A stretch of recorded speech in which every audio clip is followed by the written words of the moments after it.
The story takes us to the city of Aldea, where everything begins to unfold on an ordinary day. Suddenly, a red-haired girl finds him and pulls him along, saying they have to go. Another girl who looks just like her smiles sweetly while rushing them to get out of there quickly. Our protagonist, however, doesn't seem happy about this situation at all.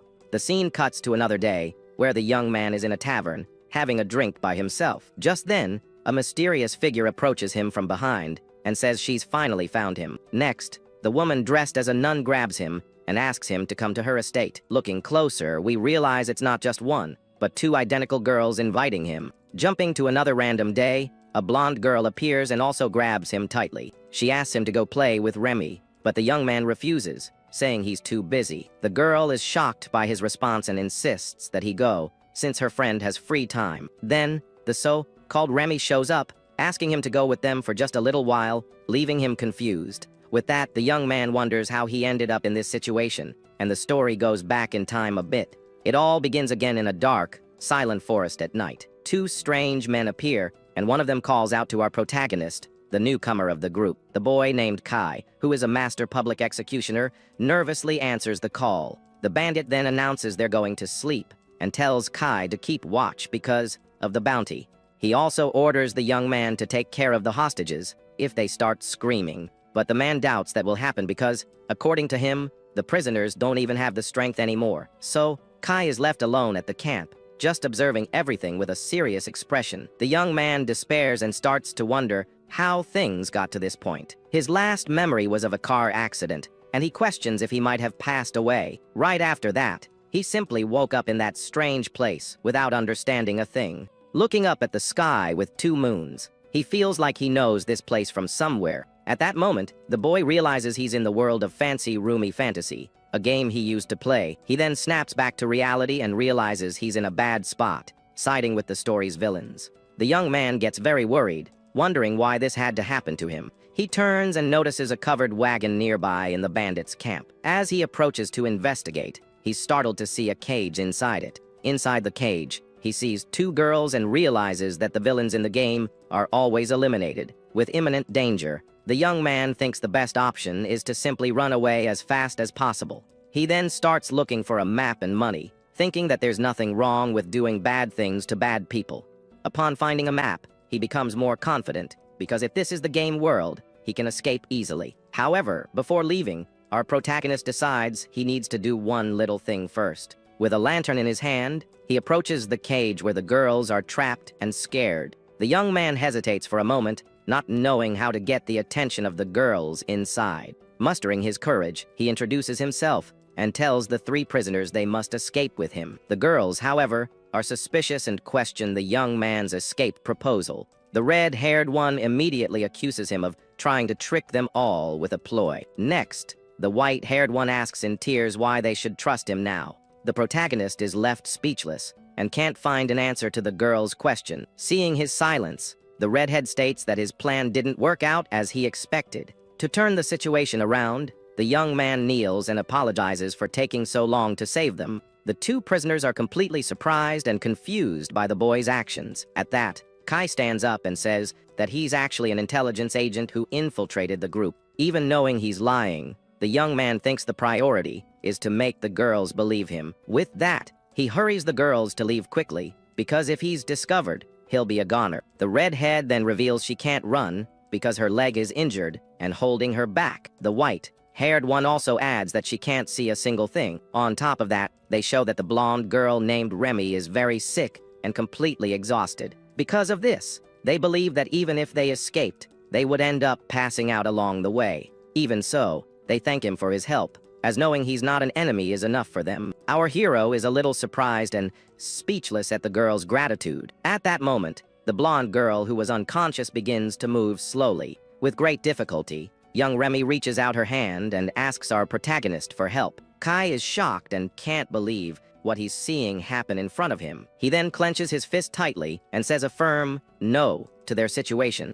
The young man states that escaping is better than staying, and if they can't walk, he will carry them. The girls are astonished by his determination and ask him what he's saying. Kai assures them he has a map and knows the area, so they don't need to worry about anything. He then extends his hand and tells the other two to hold on to him as well, so they can leave. With that, the group finally begins to flee through the dark forest, with the young man carrying them all. At that moment, the young man realizes his current body is very muscular and different from his old one. Even surrounded by the girls, he tries to stay focused on the mission of escaping there alive. As he runs through the woods, the protagonist feels relieved that no one is chasing them. Then he remembers the map he had grabbed earlier, before all this confusion began. Looking at the object, he notices the name of the city of Aldea, a name he created in the game himself. The map glows, and the young man realizes that somehow his game data is still there. With this new information, he becomes more confident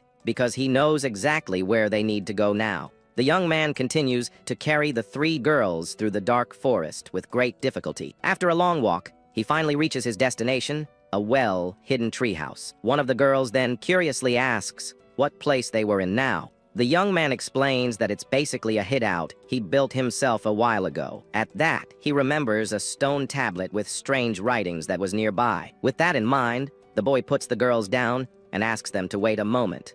He approaches the stone and remembers the keyword to activate a secret magic. A glowing magic circle appears, and a hidden door in the tree opens for the group. Kai enters and is surprised that it's not all dusty like he imagined it would be. Our hero enters the hideout, still carrying the blonde girl who was very weak. The redhead is impressed and says he's definitely not an ordinary agent like he said before. The white-haired girl is amazed by the fact that he built that in the middle of nowhere. The protagonist replies that he's also surprised by everything and has the girls sit down. Everyone looks worriedly at Remy, who was lying down and looking very unwell due to her illness. Seeing the situation, the young man remembers that he should have some items stored there. The red-haired girl asks if there's anything they can give her friend to eat. Kai then starts searching in a chest for anything that might be edible for them. Luckily for him, he finds the chest full of potions and armor, just like in the game. He says he found some medicine, but the redhead doubts that anything ordinary will work on her. However,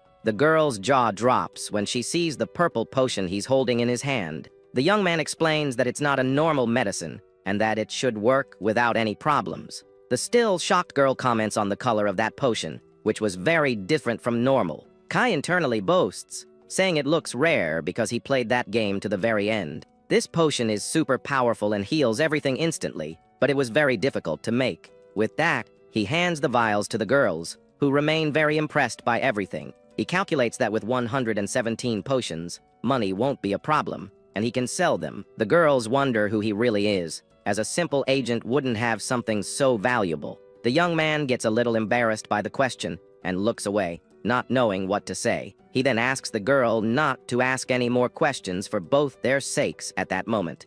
Finally, the protagonist tells the other 2 to use the potion as well to recover. He says he doesn't want to have to carry 3 people around anymore, so it was better for them to drink it. The white-haired girl asks if the legendary elixir really exists, and if there's one for her too. The young man confirms that there is, and hands one of the vials of the purple potion to the white-haired girl. With the item in her hands, she is overjoyed and says she just can't believe it.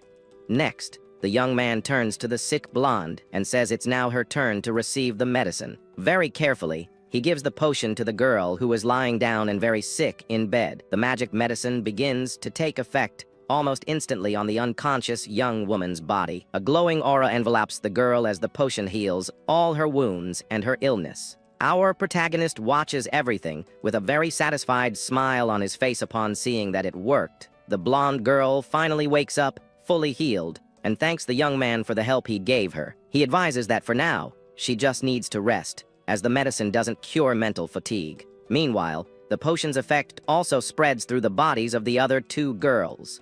With the vials now empty, the young man watches the 2 girls recovering little by little. They feel the power of the elixir coursing through their veins and healing all their previous problems. In the meantime, the young man already starts thinking about what kind of reward he will ask for this. Suddenly, they scream with joy because one can see and the other can finally walk again. The young man says he doesn't know how long they've suffered from this, but now it's all over. Seeing their happiness, he decides to give them some space to enjoy the moment. The next day, the protagonist is shocked to learn that they were abducted from the city of Aldea. Tired, he realizes that the journey to take them back home is going to be a long one. The redhead gets annoyed and tells him to complain to his friends, since it's all their fault. He then asks if anyone can use teleportation magic, but they deny it on the spot. The young man agrees with their logic and gives an awkward laugh about the whole situation. He thinks that if he were in his game character, he could teleport without any problems. The white-haired girl comments that she heard only one person in the past could use that magic. The young man gets nervous with the direction of the conversation and tries to change the subject as quickly as possible. So, he simply asks how they are feeling now after recovering. The white-haired girl replies that she still hasn't gotten used to seeing, but is trying her best. The redhead also says that her leg is great, and that she's very grateful for everything. Finally, she asks him to stop calling her, and introduces herself as Karen Dyer-Aldi. Next, the white-haired girl also introduces herself to him as Nina Qualier Ansage. Our hero then confirms that the young woman still lying in bed is Remy Tralia Alblera. With that, the young man gets confused and finds their names much harder to remember. He says the problem now is getting them back, and Karen asks if he will protect her. The young man, however, replies that he can't give any guarantee that he'll be able to. The redhead is completely shocked and asks why he can't promise that to them. The protagonist then explains that no matter how strong someone is, there's no guarantee. He thinks that unlike in a game, real combat has consequences, and he wants to avoid fighting. Karen argues that they don't know how many enemies there are, or how strong they might be. Nina agrees, saying that if they want to survive, it's best to avoid combat whenever possible. The two realize that they each only have one life, and that if they're taken out, it will be the end of everything. With that, the young man states that he will do everything he can to avoid any kind of direct confrontation. With that, Karen faces him and asks if he has any kind of plan to get them out of there. The protagonist responds with a smile that it's a bit difficult to answer that question, just like that. Faced with his answer, the two girls become extremely irritated with his lack of seriousness. He then begins to explain his theory that the enemies must be watching the city of Waffer. Pointing to the map, he says that since he joined them there, they will assume he has some connection. Therefore, the plan is to go southern and pay for a wagon in a village to throw them off. Karen, however, is worried and says they don't have any money to pay for any of that. The young man reveals that he stole money from the bandits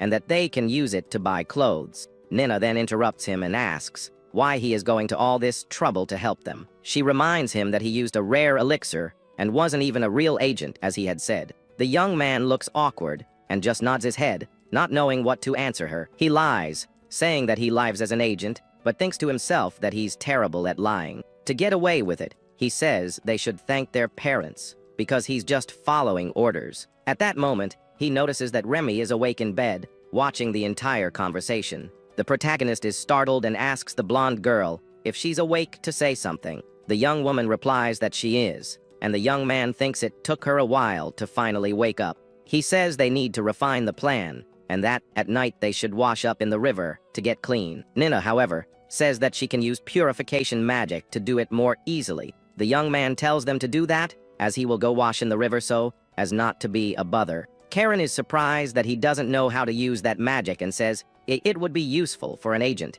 He explains that useful magics draw attention, and she says he really isn't an ordinary guy. With that, Nina uses her magic and cleans the other two girls, who are happy with the result. Meanwhile, our hero takes the moment to relax and take a bath in the river. Later, everyone gathers around the map to plan the next steps of their journey. Suddenly, a mysterious figure in a full suit of armor appears in the darkness of the night. This being then guides the three girls out of the hideout to begin their journey back. A week later in the city of Aldia, a guard shouts orders to his subordinates. Our hero, now in the armor, observes the city and notices that it's quite busy. Behind him, the three girls celebrate with relief, having finally returned home. A guard with a scar recognizes them and is very happy to see that they are safe. Karen then thanks the young man and says they only returned safely because of his help. The city guard bows in gratitude and states that they can never thank him enough. He then asks the noble ladies to wait for an escort inside the local guardhouse. With that, Nina turns to the armored hero and asks what he intends to do now. The young man replies that his plan is to simply stay in that city for a little while to rest. The redhead, however, says that's not what she meant and asks about his future plans. She questions if he will report to his superiors, and our protagonist is surprised. Not knowing what to say, He thinks that he has no plan and will have to improvise something. The guards offer a reward, but the young man refuses, saying he doesn't have time for that right now. Exhaustion finally hits him hard, and he thinks he needs to rest his body soon. He then tells the girls to follow the instructions and wait in a separate room for safety. They agree with his caution and thank him once again for all the help he provided. Remy, who had been quiet until now, is also instructed to go with the other two girls. The blonde girl just nods her head and moves on without saying a single word. The protagonist says goodbye to the guard and says he'll leave the rest of the work to him now. The man tries to thank him again, but the young man in armor says there's no need for that. He turns and announces that he's going into the city to take care of some important matters. The guard welcomes him, and our hero thanks him as he walks through the city streets. Right after he walks away, the guards start talking about the girl's mysterious savior. One of them comments on how incredible that guy was, but the leader disagrees, saying he's more than that. The head of the guard states with absolute certainty that the armored young man is actually a monster. He says he tried to use an appraisal skill, but only saw a fake item from a level 3 dungeon. The guard remembers the shock he felt upon discovering the young man was actually level 8. He also thinks about how the young man single-handedly took down a criminal syndicate and rescued them. On top of everything, our hero also ensured their safety before entering the city. With all this information, the guard concludes that he is undoubtedly a war veteran. One of the soldiers comments that he would have loved to see the face under that heavy helmet. Another guard scolds him for not even checking the stranger's identity beforehand. The leader defends his decision, saying they couldn't treat their savior like a criminal. On second thought, the soldier agrees, since he used legendary elixirs like it was nothing. The captain of the guards is shocked and asks in confusion about the so-called legendary elixirs. A soldier explains that he didn't notice, but the 3 girls' ailments were cured. The guard then reveals that he heard from them that the hero handed over the medicine as if it were nothing. The 2 soldiers laugh in admiration and comment that what that guy did was simply insane. In light of this, the captain orders that everything about the mysterious hero be reported to their superiors. He shouts for his men to obey the order immediately, and they run off, startled. Next, we are introduced to Karen Dyer Aldi, the daughter of a very important noble ducal house. Then we see Nina Quolier Ansage, a descendant of the founding lineage of the Holy Church. And finally, we have Remy Tralliau Blera, the daughter of the leader of numerous merchant organizations. The narrator explains that the hero was with the Big 3 and refused any reward. On top of everything, he is an experienced conqueror with an item from a level 8 dungeon. Finally, we discover that the captain is actually a member of a secret organization of the Empire.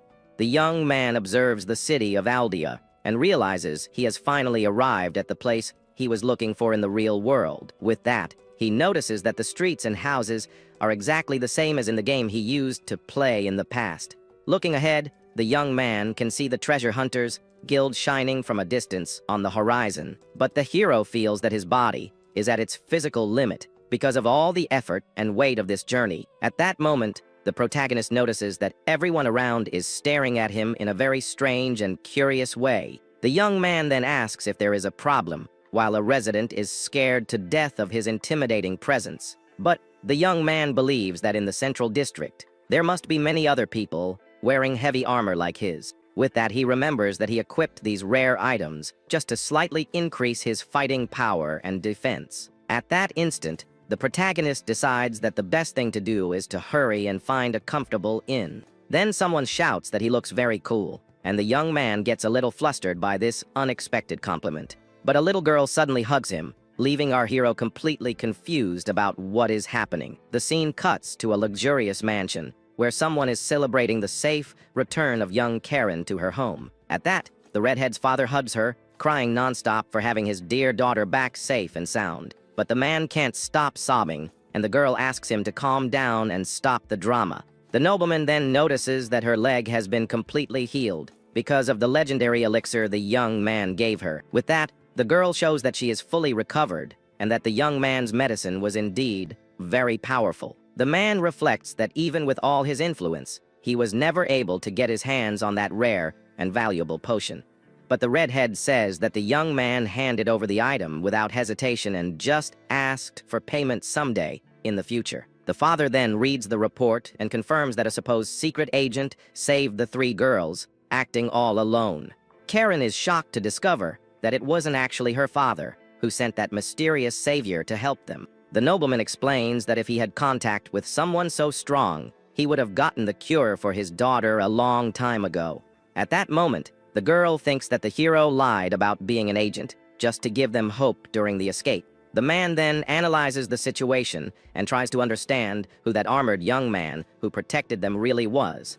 With that, the young redhead remembers the dangerous criminal group that kidnapped her on the way to the city. But her father wonders if the young man's real mission was to capture the bandits or just perform the rescue. The man then decides that they need to send an official letter of thanks to the young warriors' organization. But the nobleman warns that doing so could be dangerous and put the savior's life at great risk. With that, he explains that an agent's identity must be kept secret to prevent him from suffering severe punishment. The girl then asks if her father knows which group the young man belongs to, and the man replies that he does. At that moment, news arrives that the entire criminal gang was captured on the outskirts of that distant small village. With that, the redhead explains that the savior took a much longer route just to ensure their safety during the escape. The girl's father places his hand on the papers and states that the young man's past is exactly what he was already suspecting. At that moment, the nobleman comments on the possibility that the group that captured the criminal gang is the special unit called Verdar. Karen is completely shocked to hear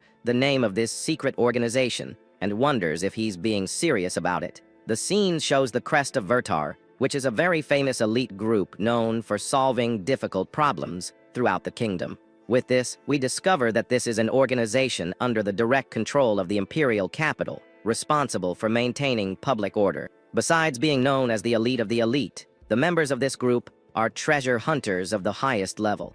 At that, the man thinks that the young man might hold a command position and have authorization to act completely alone on dangerous missions. The Duke seriously warns his daughter never to reveal the young man's real identity, as he only lied to facilitate the rescue. With a worried expression, the red-haired girl affirms that she understands the gravity of the situation and promises to guard this secret with her life. Looking at the city, the nobleman decides that they need to repay this debt by tracking down the hero through his all-black armor. He then tells Karen to call the girl named Lifia so that the two of them together can invite the young man to visit their mansion. Hearing the order, the young woman quickly leaves her father's office to carry out the task she was given at that moment. Alone in the room, the man lets out a heavy sigh as he tries to process all the information he received about the mysterious warrior. At that moment, the Duke hopes that the savior is one of the pillars of the organization so that he won't suffer severe punishment.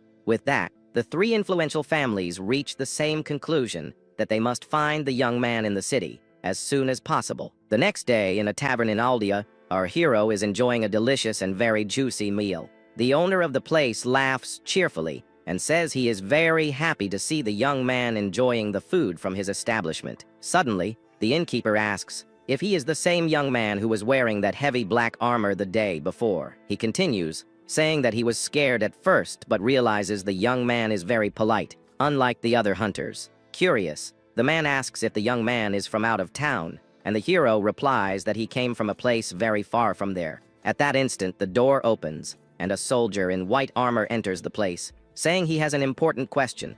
The guard asks aloud if anyone has seen a man wearing all black gear visiting that inn. Kai and the tavern owner exchange surprised glances and are left completely speechless by the sudden arrival of that soldier. The two remain silent for a few seconds as the atmosphere in the place becomes very tense and uncomfortable for everyone. Panicking, our protagonist puts his hands together and quietly begs the innkeeper to hide him immediately.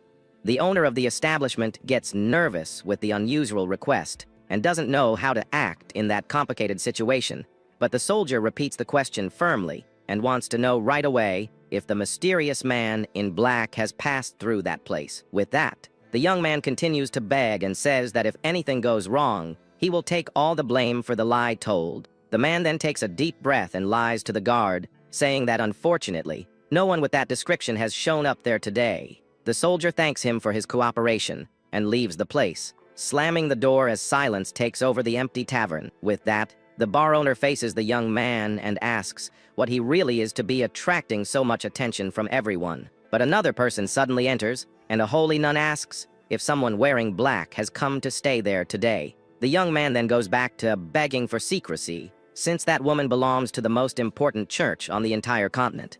The innkeeper sighs and says that unfortunately, no one with that kind of look has been seen around these parts lately. At that, the nun thanks him for his time and leaves the establishment, leaving our hero a little calmer. However, a third person appears at the entrance, and a female guard in armor asks again about the man in black. At this moment, the boy throws himself onto the counter and begs the man, for the love of God, not to tell her the absolute truth. The inn owner lies for the third time and states with absolute certainty that he hasn't seen anyone resembling that individual. The woman then leaves very frustrated and wonders where that mysterious warrior could have fled to in such a hurry. As soon as the door closes, the innkeeper glares at the young man with an unfriendly look and asks what he really did. The protagonist's eyes are spinning from so much pressure, and he can't even think straight with all this total chaos. With that, the man completely freaks out and shouts that the city's 3 greatest powers are all hunting the poor guy now.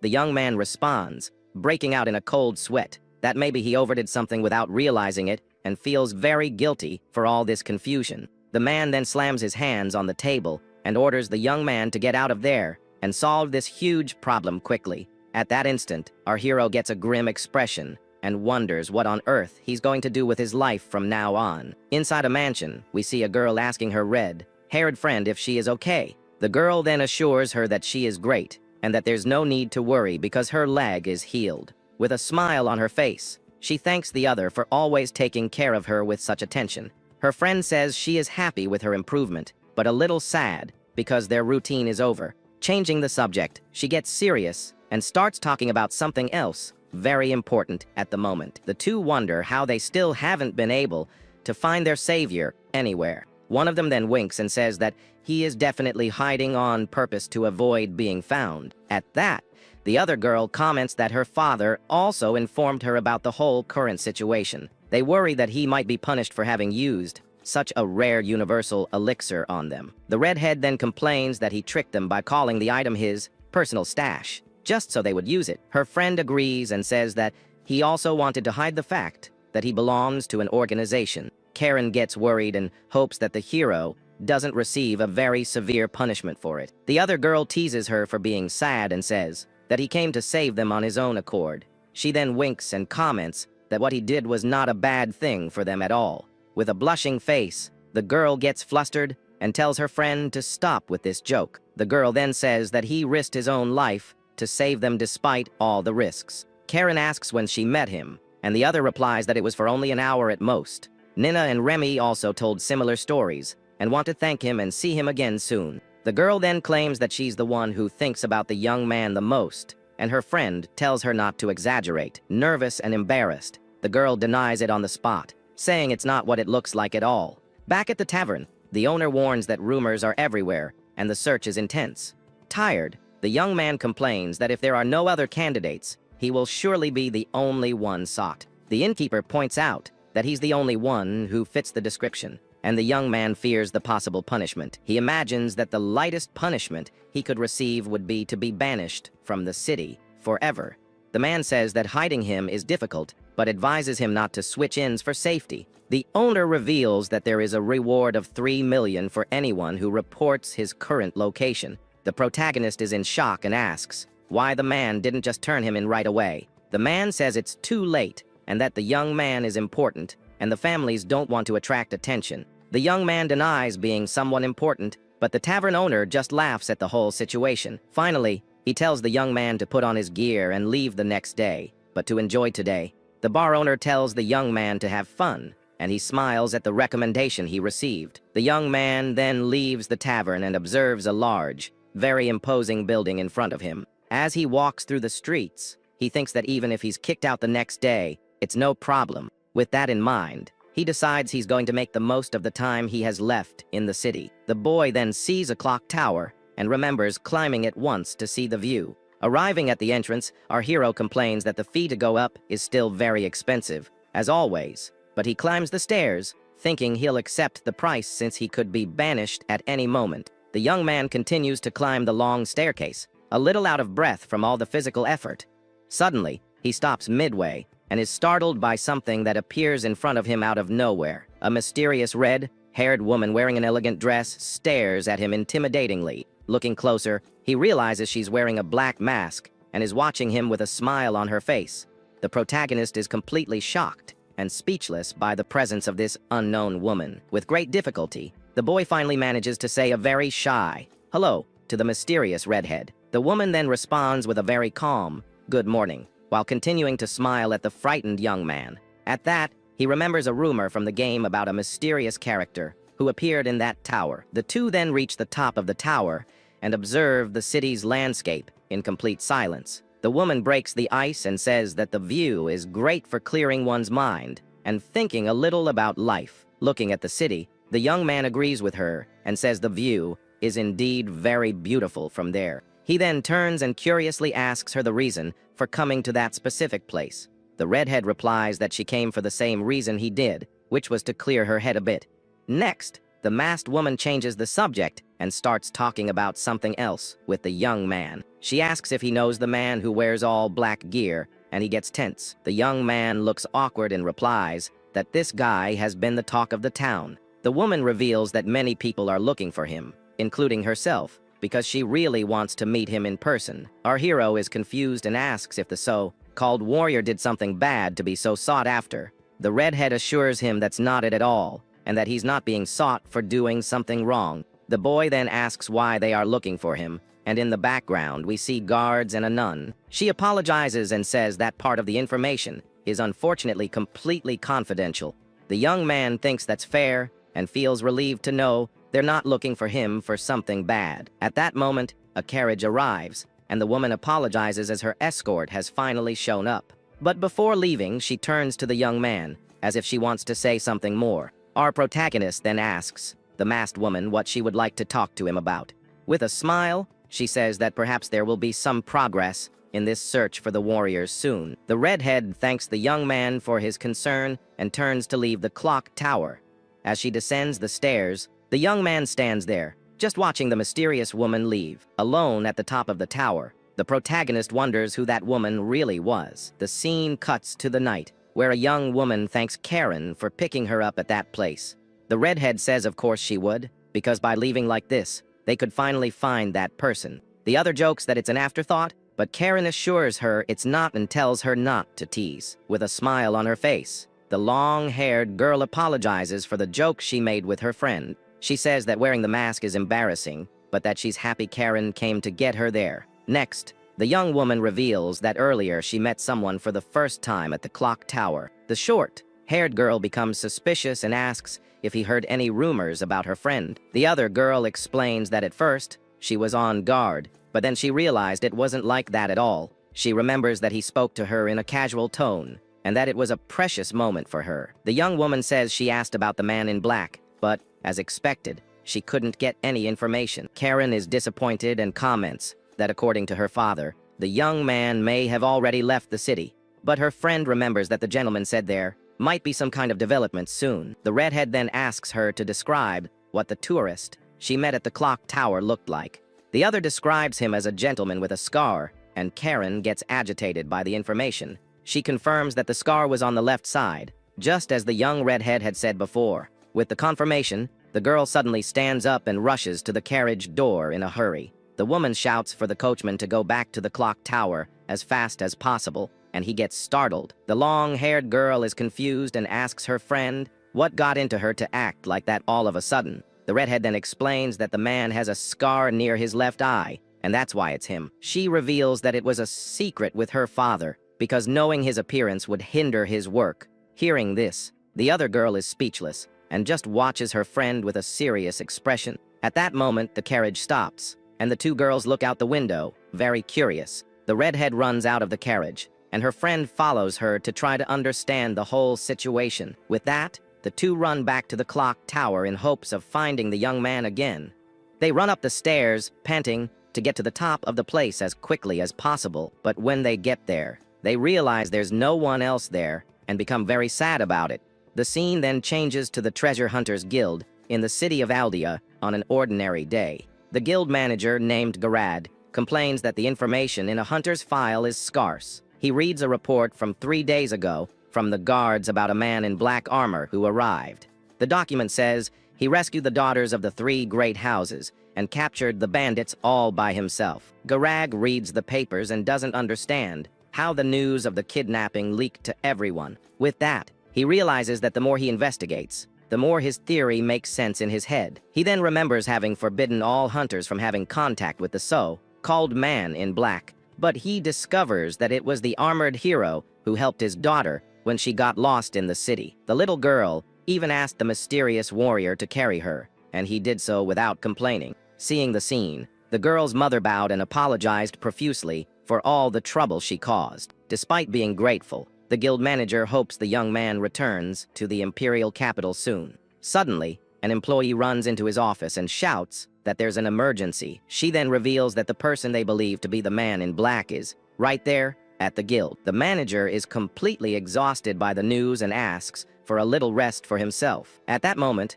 the guild door slowly opens, revealing the figure that has just arrived. The mysterious warrior in black armor then enters the place, and everyone stares at him, frightened. With a forced smile, Garag welcomes him and says it's an honor to have him there. He continues his speech and officially welcomes him to the Aldea branch of the Hunters Guild. Seeing the scene, a female hunter asks if the manager is really using such polite language. Annoyed, the man calls the others idiots and says they don't understand the situation at all. He then turns back to smile at the warrior and asks the reason for his visit today. The armored young man replies that he's just there for an observational tour of the guild. The manager is a little confused by the answer and repeats the man in black's words. Seeing the reaction, the hero asks if by any chance this type of tour is not allowed in the place. Garag quickly denies it and says that of course it's allowed, with a very nervous smile on his face. He wonders if he should wait a bit, or if it would be better to make him confess his motives right away. The man wonders if the young man sensed that the guild already knows something, and that's why he doesn't want to talk. With that, he realizes that the warrior is on a completely different level from everyone else there. At that, the manager remembers that he once dreamed of joining Vertar, but never managed to. No matter how famous he became, he was never called to be part of the group. Seeing true power, he realizes that his own strength was never enough for it. The man in black then asks to see the manager's office, since he's on a tour. Garag agrees immediately and tells the warrior to make himself at home, as he will accept the offer. With that, the manager guides the armored young man to his office as requested. As they walk away, the other hunters just watch the scene in complete silence. A woman asks what they thought, and a young man says he seemed to be leaving an opening on purpose. With that, he believes the warrior's plan was to crush anyone who underestimated him there. Another hunter agrees and says that if the manager hadn't warned them, someone would have taken the bait. The woman thinks that for Garag to be so respectful, the warrior must be unstoppable in a fight. One of the young men then concludes that they would certainly be no match for the man in black. Another wonders who would be stronger in a fight, him or an S-rank creature. And so, a series of misunderstandings began, putting Kai in a very complicated position. The manager says goodbye to the warrior and thanks him for all the help he offered that day. But the protagonist thinks that the guild is a terrible place and that he will never go back there. He feared that the 3 groups looking for him might finally find him inside the place. The young man wonders why everyone was staring at him as if he were a very dangerous assassin. In the game, the manager was rude, but in real life, he was surprisingly polite and good-humored. With that, the armored young man wonders why he was treated like such a VIP. Even though he's confused, he thinks that in the end, the whole situation was a good experience. Now standing in the middle of the street, our hero doesn't know what he's going to do with his life from now on. He realizes that he can't just walk around the city wearing such heavy armor. Suddenly, a very luxurious carriage stops right next to him, and he is left completely confused. Then Karen gets out of it and shouts excitedly that she finally managed to find him. He recognizes the crest of a ducal house and remembers that the girl's name was Karen Dyer. The redhead approaches and asks where on earth he has been hiding all this time. The protagonist responds awkwardly that he was just resting a bit at the local inn. Annoyed, the girl shouts that this information never reached them and that they looked for him a lot. The young man explains that he asked the bar owner for a favor, and the girl is shocked by the revelation. She glares at him angrily while the armored young man is left completely speechless by it all. The girl thinks that he's perfectly capable of doing that, and he wonders what she's talking about. The other young woman then says it's nothing, and that it's surely something he can't talk about. Karen's friend appears at the carriage door and asks how things are going over there. Our hero recognizes the voice and hair color of the woman he met earlier in the tower. The girl formally introduces herself as Leafia Dear Aldi and apologizes for the delayed introduction. She thanks him for saving them and says that words are not enough to express her gratitude. Suddenly, the young woman invites him and asks if he has any free time to spend with them today. The armored young man is a bit suspicious and asks what would happen if he said yes. She replies that they would go to her mansion, but the young man refuses on the spot, saying he's not free. The younger redhead is furious with the refusal, while the older one just finds the situation amusing. The protagonist breaks into a cold sweat, thinking he could be punished for acting rudely towards nobles. The two girls stare at him with mischievous smiles on their faces, making him even more nervous. Then one of them grabs him by the arm and tells him not to say that and to simply accompany them. Karen insists with a smile that he at least let them thank him for everything. The other girl then says that they even prepared a very comfortable carriage just for him. The protagonist feels sick inside the armor, while the two girls smile at him. Once inside the mansion, the armored young man feels if he's being taken into custody. Leafia explains that they are grateful, because it would be bad for the family's prestige if the search failed. Our hero agrees, but says that he still can't quite understand the whole situation. Karen then takes the chance and says there's something she'd like to ask him now. The armored young man, however, finds her formal way of speaking quite intimidating and strange. Annoyed by the comment, the redhead says she'll speak normally, and he says he prefers that. He then asks what she wanted to know, and the girl is a bit too embarrassed to answer. She gets straight to the point and asks about the legendary elixirs he used to save them. The young woman questions if he was punished, and if that's why he hasn't shown up in the city until now. The young man denies it and explains that the potions were already his, so there was no reason for a scolding. The two girls are completely shocked by the mysterious warrior's casual response. They get worried and ask if he's really okay, and if there's anything they can do to help. Leafia then insists and asks him to at least give them a summary of the whole situation. Our hero panics because he can't keep up with the conversation at all. He's left wondering how he's going to convince the two of them that everything is fine with him now. He then says that if her legs are healed, he's happy, and that she should enjoy it. The young man confidently states that he will solve his own problems, and they are enchanted. The two girls fall silent with blushing faces, not knowing what to say to the young man. Back in the carriage, Leafia thanks him again, and he thinks the conversation connected somehow. At that moment, the protagonist says he has just one request to make of the two girls there. They look at him with curiosity and ask what kind of request he would like to make. The armored young man then begins to explain that it's about when he goes to meet their father. He asks them to help him in case he acts rudely and makes the Duke very angry. With that, the young man says he won't need payment for the medicine, and they are in shock. The redhead shouts, asking if that's really the price for such a legendary and valuable elixir. He confirms that he's serious because he fears authority and is just an ordinary person. Our hero thinks to himself that ensuring his own life is the most important thing. The two girls are silent and completely speechless at the young man's proposal. Leafia thinks this excuse to hide his position is a bit weak and unconvincing. Karen also agrees and thinks it was a very weak attempt to disguise the truth. The armored protagonist then simply says he understands the situation and accepts the deal.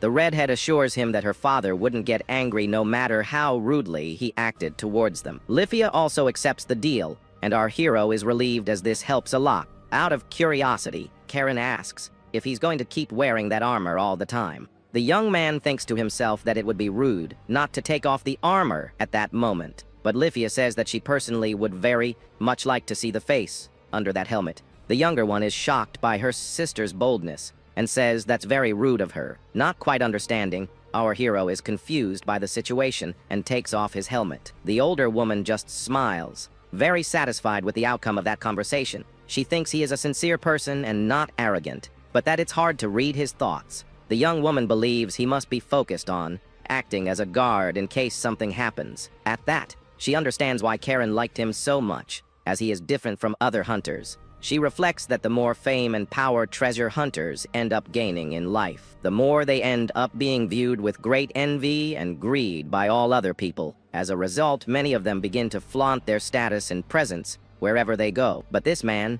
even with fame and power, remains completely humble and discreet. He risked his life facing a criminal organization just to save her sister. She feels indebted, but he doesn't take advantage of it, and she wonders how much he is adored by others. Our hero says he's getting nervous, and Karen says that for someone like him, that's pretty lame. He then replies that it's a shame she was saved by a guy as lame as he is.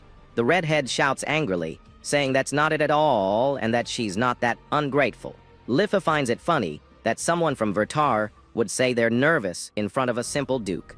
She thinks he anticipates Karen's need for attention and that the young woman will argue with him. As daughters of a duke, they often have to deal with other important nobles. Because of the age difference between them and the other nobles of that large region of the kingdom, and also because many of them are actually looking for a marriage partner. This ends up creating very uncomfortable and annoying situations for the two young girls. In the past, other nobles never made time for young Karen because of her condition. The older sister thinks that seeing the younger one having fun with the young man makes her very happy. She remembers that Karen really wanted to see the hero up close when she heard he was at the guild. Levi also remembers that he agreed to go in the carriage out of consideration for their father's reputation. Furthermore, he tried to turn down the reward for the legendary elixir that healed Karen's leg. That medicine was so rare it could buy an entire castle and cure any type of illness. With that in mind, the woman wonders if there really is anyone else with a character like his. She then starts thinking of a way to stay involved with the young man somehow. Suddenly, the young woman asks how long he plans to stay in that bustling city. With a smile, she offers to arrange a residence for him if he wants to live there. Our hero replies that the city is nice, but everything will depend on his mood at the moment. The woman understands that he actually means that everything depends on the orders of his superiors. She reflects that just by him acting, it's enough for many lives to be saved. Lifia thinks about her sister's life and wonders if what she is feeling is just selfishness. With a determined look, the girl decides that she will not let this opportunity simply slip away. At that moment, the scene cuts to the arrival of the carriage at a very large and luxurious mansion.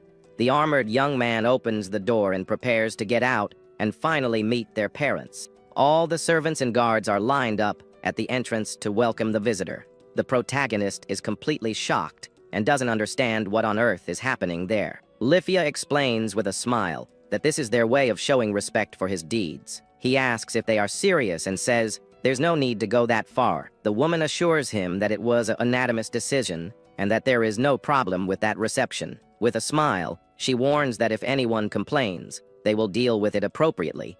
The armored young man tenses up and just nods his head, not knowing what to say to them. He feels that if he refuses, they will apply a horrible punishment, so he accepts the situation. The head housekeeper and the captain of the guard approach and thank him for coming. They bow to him and sincerely thank him for making that long journey. The housekeeper then announces that her masters are waiting in another room and that she will guide him. The two girls say goodbye and wish him a good time with their parents inside. He asks what they are going to do, and the young women say they will wait outside for him. Karen then explains that they will separate from him for now, so as not to interrupt the conversation. With that, the older girl announces that they will be in the next room in case something suddenly happens. She also guarantees that if they are needed, the response will be immediate and without any delay.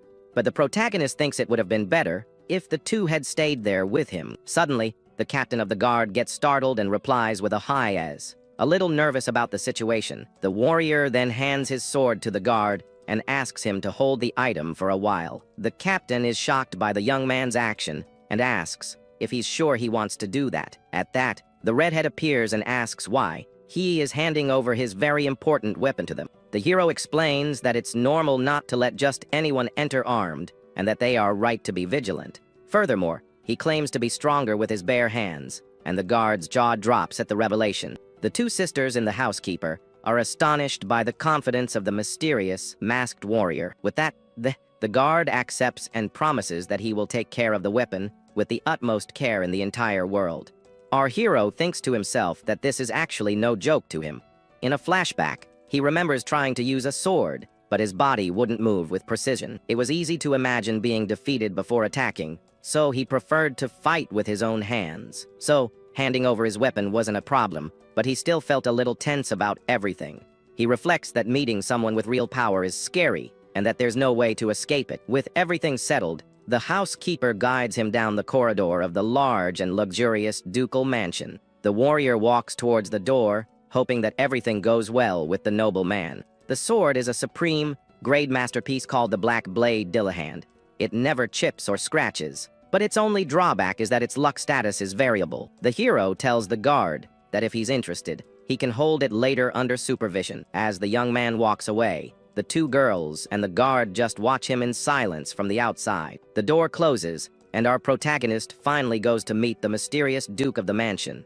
With that, Karen runs towards the captain, and her older sister just watches the scene from afar. With sparkling eyes, the redhead stares at the weapon and is completely enchanted by its beauty. The girl then excitedly asks him to show her the weapon, as she really wanted to see it up close. The guard gives an awkward smile while the older sister finds the situation quite amusing. Looking at the weapon, he notices that its blade really looks like a rare and valuable jewel. The man comments that the sword doesn't seem very durable while holding it together with the girl. The redhead asks what style he uses, and the captain deduces it's close, quarters combat, and overpowering. The captain of the guard then helps the young woman carefully hold the sword with both hands. He asks if she is ready and warns that he is going to let go of the weapon for her to hold on her own now. The girl makes an expression of effort as she tries to prepare for the object's weight. Suddenly, the redhead screams that the sword is too heavy, and the other two are left with their jaws dropped.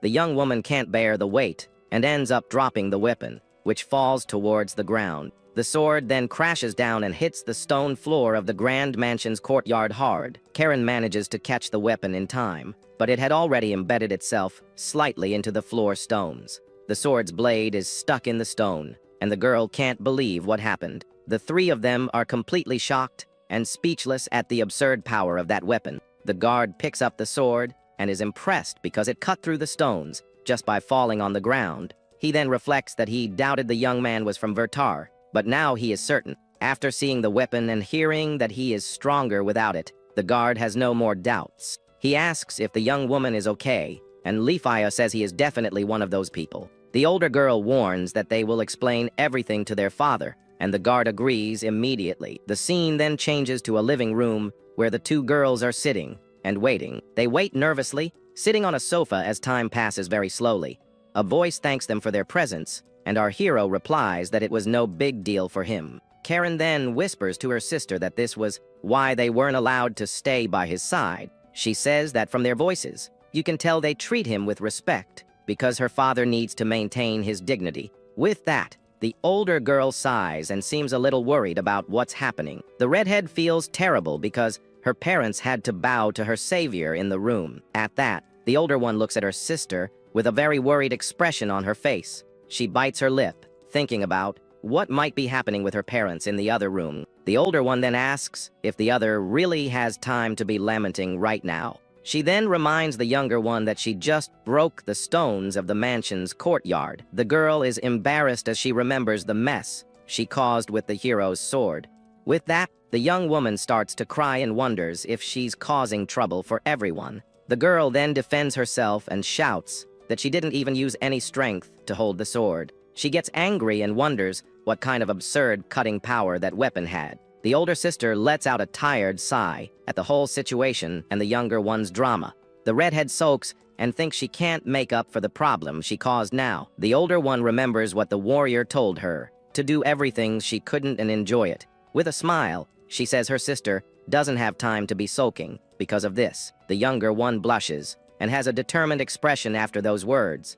The older one says the hero tried to hide it, but she noticed something important about him. She is sure that he healed her sister's lead, knowing that the emperor could get angry. That's why they need to thank him properly and grant any wish he may have in the future. The redhead wonders why he doesn't accept any kind of reward for his deeds. The older one suggests that maybe for him, it was just the obvious thing to do. The fact that he refuses the reward proves that he is not a civilian, and the redhead agrees. A reward from a duke is tempting, with titles, land, and a lot of money involved. The reward also includes the introduction of potential wives for marriage, but the woman says that after what happened at the tower, she really wants to see his face again. The young woman gets embarrassed and says it would be bad if she were the only one who couldn't see him. Karen accuses her sister of being into him and says if she's not careful, she'll monopolize him. She says that if her sister confesses her feelings, she might reveal what his face with the scar looks like.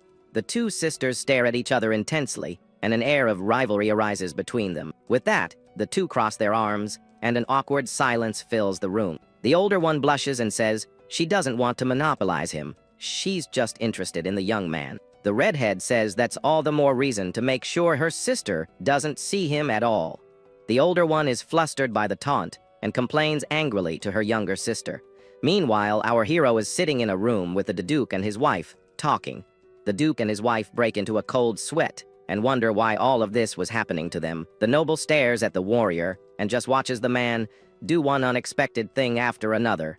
The Duke wonders why the warrior is being so considerate to all of them. He feels they owe the young man a lot, but the hero acts humbly all the time. The noble thinks there's no reason for so much caution, as the young man doesn't try to take advantage of them. He knows the young man could demand anything for his deeds, but he doesn't. The noble couple knows they can't refuse any request the warrior might make. Because of his ties to the emperor, the man in armor holds a position superior to theirs. However, the Duke can't read his expression and thinks he has very strong support. If his goal were to hide, accepting the reward would be the best way to avoid attention.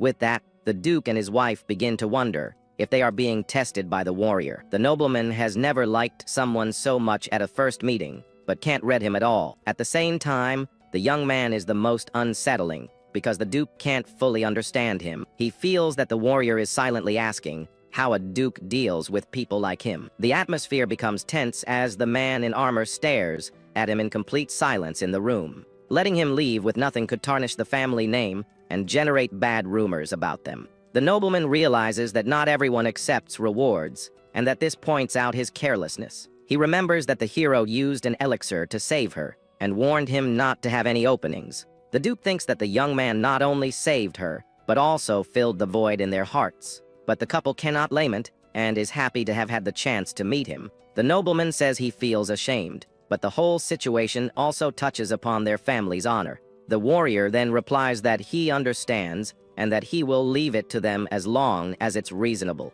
The Duchess smiles and assures him that it is actually a great honor for the family. With the positive response, the Duke lets out a sigh of relief for having managed to convince him. The nobleman then raises 3 fingers and says he would like to thank him with 3 things. He offers the use of one of his villas, a sum of money, and the family's support. The couple bows and humbly asks our hero to accept the generous offer. The nobleman was sure this was the right answer, as the villa would be a base for Vertar. For them, it was a way to create ties with someone under the emperor's command. With a faint blush on his helmet, the protagonist says he will gladly accept the offer. The Duke is relieved and thinks it seems they managed to give him the correct answer. He then asks if the young man has time today for his daughters to show him the villa.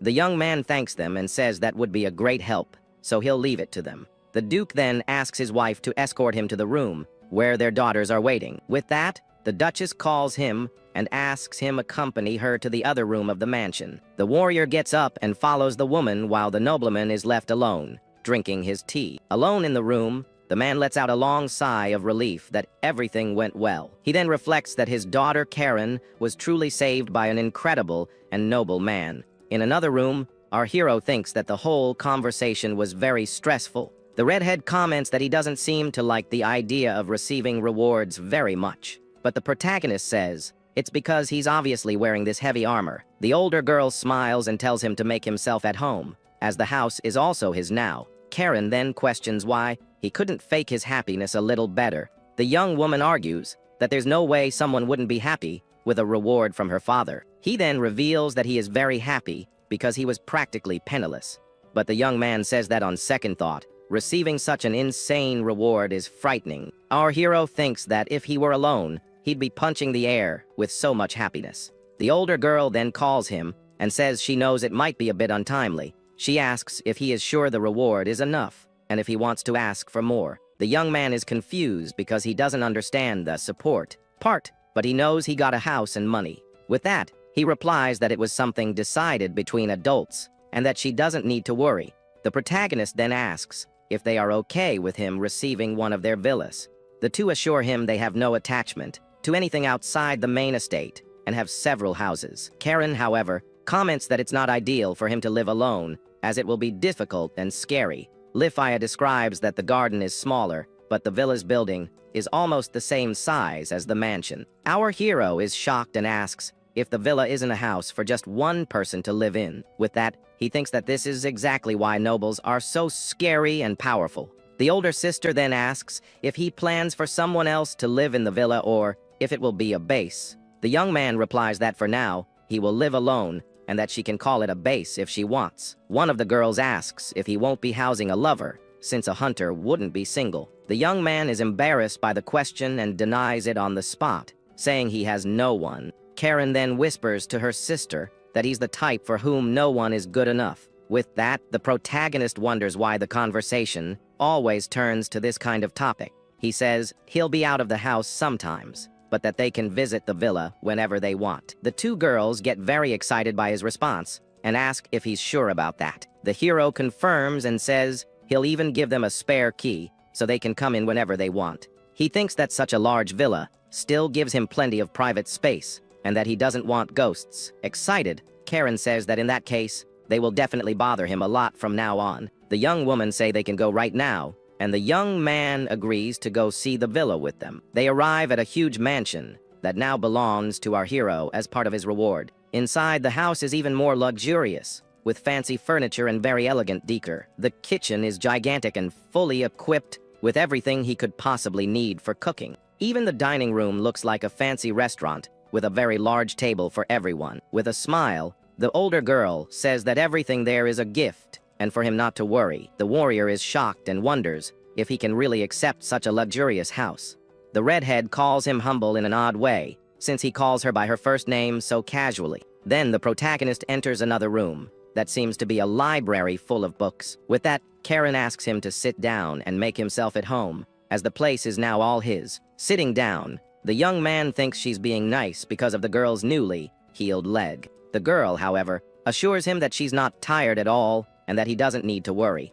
The hero says kids shouldn't overdo it, and the redhead shouts that she's not a kid. He continues, saying he didn't heal her just so she could push herself again, and she gets irritated. At this, the warrior panics because a rumor about him and the duke's daughter would be terrible. The older sister just watches the scene with a smile, finding their interaction amusing. Then, he teases her, telling her to sit on his hard armor, since she doesn't want the couch. The young man even jokes that anyone would say the couch is better, and the redhead finally gives in. With a flushed face, she says she'll sit on his lap, and the hero agrees with a smile, but the protagonist is shocked and speechless when he realizes what the girl just said. Without a second thought, the redhead simply goes over and sits on the armored warrior's lap. The young man gets completely flustered and asks what she thinks she's doing right now. The girl gets nervous too and says she was just kidding and that it would be uncomfortable. At that moment, the older sister stands up and leaves the room, leaving the two of them alone. From a distance, Lifia says the redhead is lucky, and the young girl replies that she's not happy with the situation. The older one smiles and says she didn't ask if she was happy, and the other gets very annoyed. Then the young girl on his lap asks why he's still wearing the armor and tells him to relax. Our hero thinks about the possibility, but a problem comes to his mind at that instant. He remembers meeting Lifia in the tower, and that showing his face would be very awkward now. With focused eyes, he decides he needs to change the subject as quickly as he can. The young man raises his metal hand, ready to put his new plan into action immediately. To change the subject, the guy simply places his hand on the girl's head and gives it a pat. With her face all red, the young girl shouts for him not to treat her like a little kid. Then he tells her to go to the couch because if not, her behind would start to hurt soon. The older sister comes back and asks why not, while the redhead keeps refusing the idea. At this, the hero comments that it's amazing the Duke trusted them to show him the new house. He says that normally a man would do it, since his past is not at all clear to them. The young girl then says that her father is careful and judged him as someone trustworthy. With that, the young man pats the redhead's head again, saying the Duke didn't talk to him much. To reach that conclusion, the nobleman must have met a lot of people. and the young girl gets annoyed. Karen says there's no way not to trust him because the guy used a rare elixir to save them. With that, the older sister invites him to dinner, but he turns down the invitation right away. Leafia smiles and says he really seems to have a very busy life, full of things to do. The redhead then asks him to let her know when he's leaving town, but the young man denies the request. She is shocked and asks why, but he thinks that meeting the Duke again scares him. With the negative response, the two girls are a bit surprised and don't know what to say. Leafia then tells her sister that there's nothing that can be done about his decision. Karen then asks him to stay in the city for a while, and the hero confirms that he will. He thinks that, besides, there are still two other people looking for him all over the city. The young man remembers that they are also from important families, and the young girl stares at him. The older girl then makes a strange gesture, and the redhead looks at her with a pouty face. The girl on his lap is completely confused and doesn't understand anything that's happening. The warrior asks what that was, and the older sister says it was absolutely nothing. Karen then rats out her sister, saying she wanted him to lift his armor's visor. Our hero just lets out in whole, not really understanding the reason for all that commotion. Embarrassed, Leafia says he's cheeky, and the scene shows that the redhead was punished later. The two sisters start arguing, and the older one tells the other to get off the warrior's lap. Then the long-haired girl simply takes hold of our protagonist's metal hand. Annoyed, the redhead accuses her sister of being jealous and says she should just admit it already. Leafia gets embarrassed, and the young man thinks that she doesn't seem to be truly jealous. Finally, the armored hero tells the older girl that she shouldn't do that. The two girls are completely shocked by our armored protagonist's response. With that, the redhead asks why he's turning her sister down, but didn't turn her down. He explains that Leafia is beautiful and high-ranking, so she probably already has a partner. The older girl then confirms that she does indeed receive many marriage proposals. But with a smile on her face, she reveals that she's actually still completely single.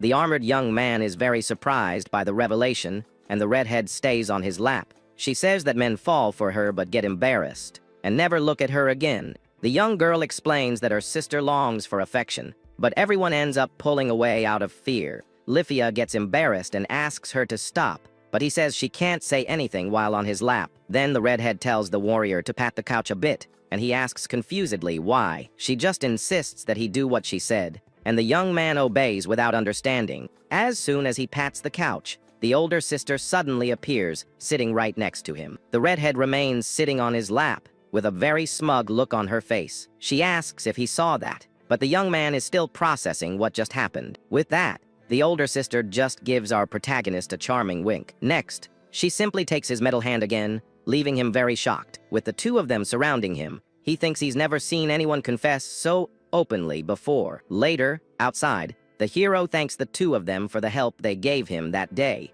The older girl smiles and thanks the young man for the precious time he spent with them. Then she reveals that the last gift, the family seal, will take 3 days to arrive. Leafia informs him that they will come in person and discuss the details of the property with him. The two girls get ready to get into the carriage and finally go home. Karen says goodbye with a smile and asks him to take care until their next meeting. The warrior tells her to go on, as her parents must be worried about her being late. With that, the older sister pulls the younger one, who didn't want to leave, into the carriage. The vehicle's door closes, and the two finally begin their long journey back. Our protagonist just watches the carriage slowly move away from his new home. With a wave of his hand, he says goodbye to the two young women who helped him that day. Alone, the young man thinks that he can finally take off that heavy armor. He feels much better as the carriage disappears from sight on the city's horizon. Inside the carriage, the older sister comments that time flew by and she didn't even notice. With that, Karen agrees and says that honestly, she wanted to stay there for much longer. The long-haired one wanted to as well, and the redhead teases her, saying she was lucky to be complimented. Leafia agrees with a smile and remembers that he also called her younger sister by her first name. The short-haired girl gets all smug and confirms that the young man did indeed call her that. At this, she wonders how he can be so calm and accuses her sister of wanting to see his face. The older one then remembers how the warriors saved her dear younger sister's life. She also thinks about the chance that he's the same man she met at the clock tower. Leafia sighs and says she really wanted to have seen the young man's face. Karen then offers to draw his face for her sister when they get home. but the older girl laughs and shows a childish drawing, saying her style is very unique. The redhead gets very angry and shouts that her sister actually draws much worse than she does. Suddenly, Lifaya stares at a painting on the wall that shows the figure of a warrior from a distance. The younger girl asks what her sister is staring at so intently and sees the same painting of our hero. The scene shows a flashback of the young man taking off his helmet in front of the older sister. Lifaya is completely enchanted upon seeing the mysterious savior's real face. Karen then calls out to her sister, pulling her out of her thoughts about what had happened. The redhead asks again what happened and why her sister suddenly got so quiet. In her thoughts, the young man appears, sweating a little and looking awkward with the whole situation. The long-haired girl just gives a satisfied smile, remembering the warrior's face. She thinks that the man teased her until the very last second they spent together there. With that, the younger one realizes he really was the man her sister met at the tower. Lifya confirms that yes, and that there's no doubt it was the same young man as before. Then she asks if the meeting was a coincidence, since no one knows she likes the view. But if he already knew, it would make sense for him to have shown up there on a very busy day. That way, he could check on Karen's healed leg when she went to get her at the tower. The two wonder if he was thinking about them, and the older one says it's the only explanation. With a smile, she concludes that he is a very kind person who truly cares. She remembers he used an expensive elixir and must have been punished by his superiors. But he said he didn't regret it and wanted Karen to enjoy her new freedom. He chose words to lift the guilt from Karen's heart and said she owed no debts. That was the mark of someone truly strong, and he stayed in the tower to watch over the bad guys. If it was all intentional, she wonders how much effort he put in without anyone noticing. The more she thinks about it, the more possibilities arise, and her face gets very flushed. Alone and in silence, he did everything without drawing attention, and she thinks about what he's like. The older girl concludes that he is truly wonderful and gets all thoughtful in the carriage. She says she can't wait 3 days because she has so much to say to our hero. The younger one then notices that her sister has a dreamy look on her face and is completely smitten. Lifaya thinks that the young man cares a lot about Karen, and that just makes her want to get closer to him. She makes up her mind and says she's going to get even closer to the mysterious armored warrior. Karen gets flustered and just lets out as she thinks about what her sister just said. The redhead then wonders what their father would say if he knew what she was feeling. To her father, the warrior is someone completely out of his league and unreachable. The older one wonders how the Duke would react and gets a little worried about the situation. The scene shows their father coughing in a room and wondering if they are okay. Meanwhile, at the inn, the owner is sad that he won't see the young man's face around as often. He says the young man didn't come back last night and that he already had a feeling about it. Our protagonist then appears at the tavern, eating a very juicy and tasty meal. He assures him that even though he's not staying there anymore, he'll still come back to eat at the establishment. The innkeeper asks if he likes the food that much, and the hero confirms that it's good. With that, the man is happy and says he'll always be waiting for the young man to show up. Curious, the innkeeper asks where he plans to stay and offers to help him find something. But the young man reveals that he was given a house and that he plans to live in it for a good while. The bar owner is completely shocked by the news and can't believe what he just heard. The hero then explains that he tried to refuse, but the Duke insisted and gave him the house. The man says he must be joking, because that was something simply impossible. With a smile, the young man says they looked for him everywhere just to thank him. The innkeeper then says that the Duke giving away a villa is a big deal, and that he's lucky. Our protagonist agrees and says the new house is indeed very large and spacious. And with that, a new chapter of our hero's life begins in that bustling city. The bar owner says that's not what he meant, and that the young man knows very well what he's talking about. He explains that the number of villas the nobles own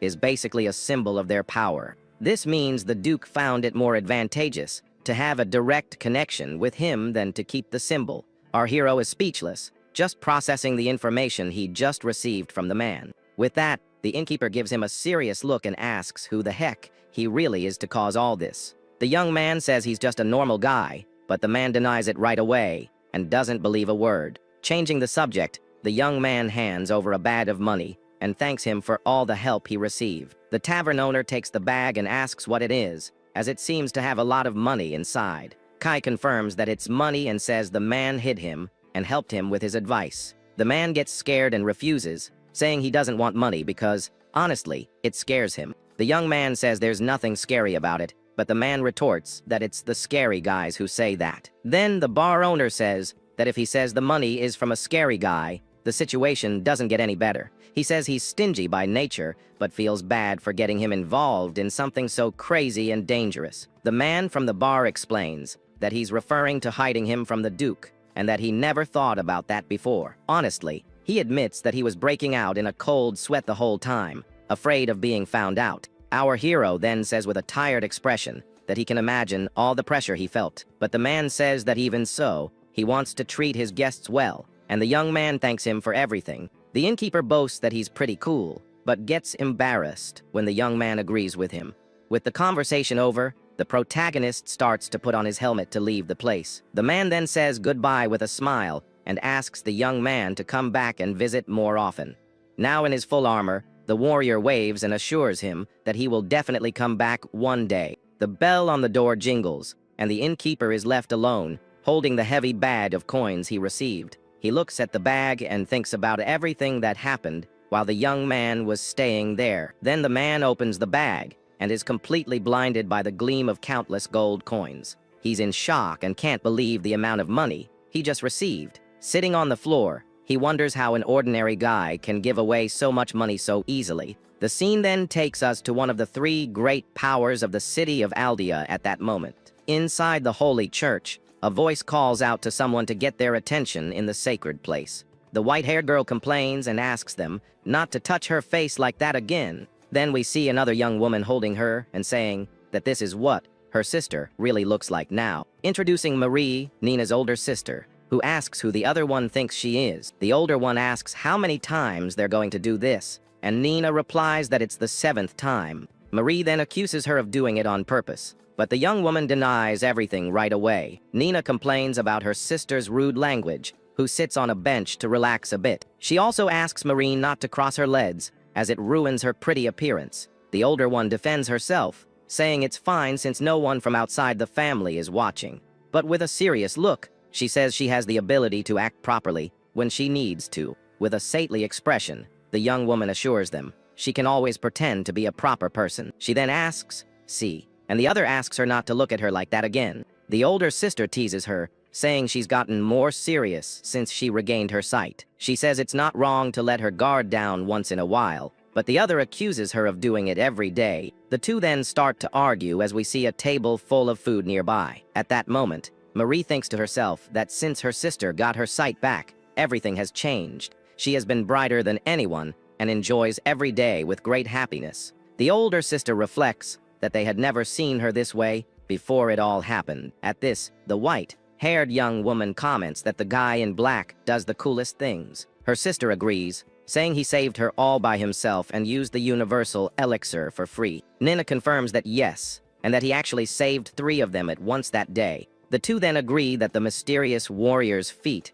was something simply incredible. With a flushed face, she says that his face and his heart are wonderful, and he's her type. Her sister asks if that means he's her type too, but the young woman denies it on the spot. The older one says they'll see about that, and that at her age, she shouldn't aim for someone like that.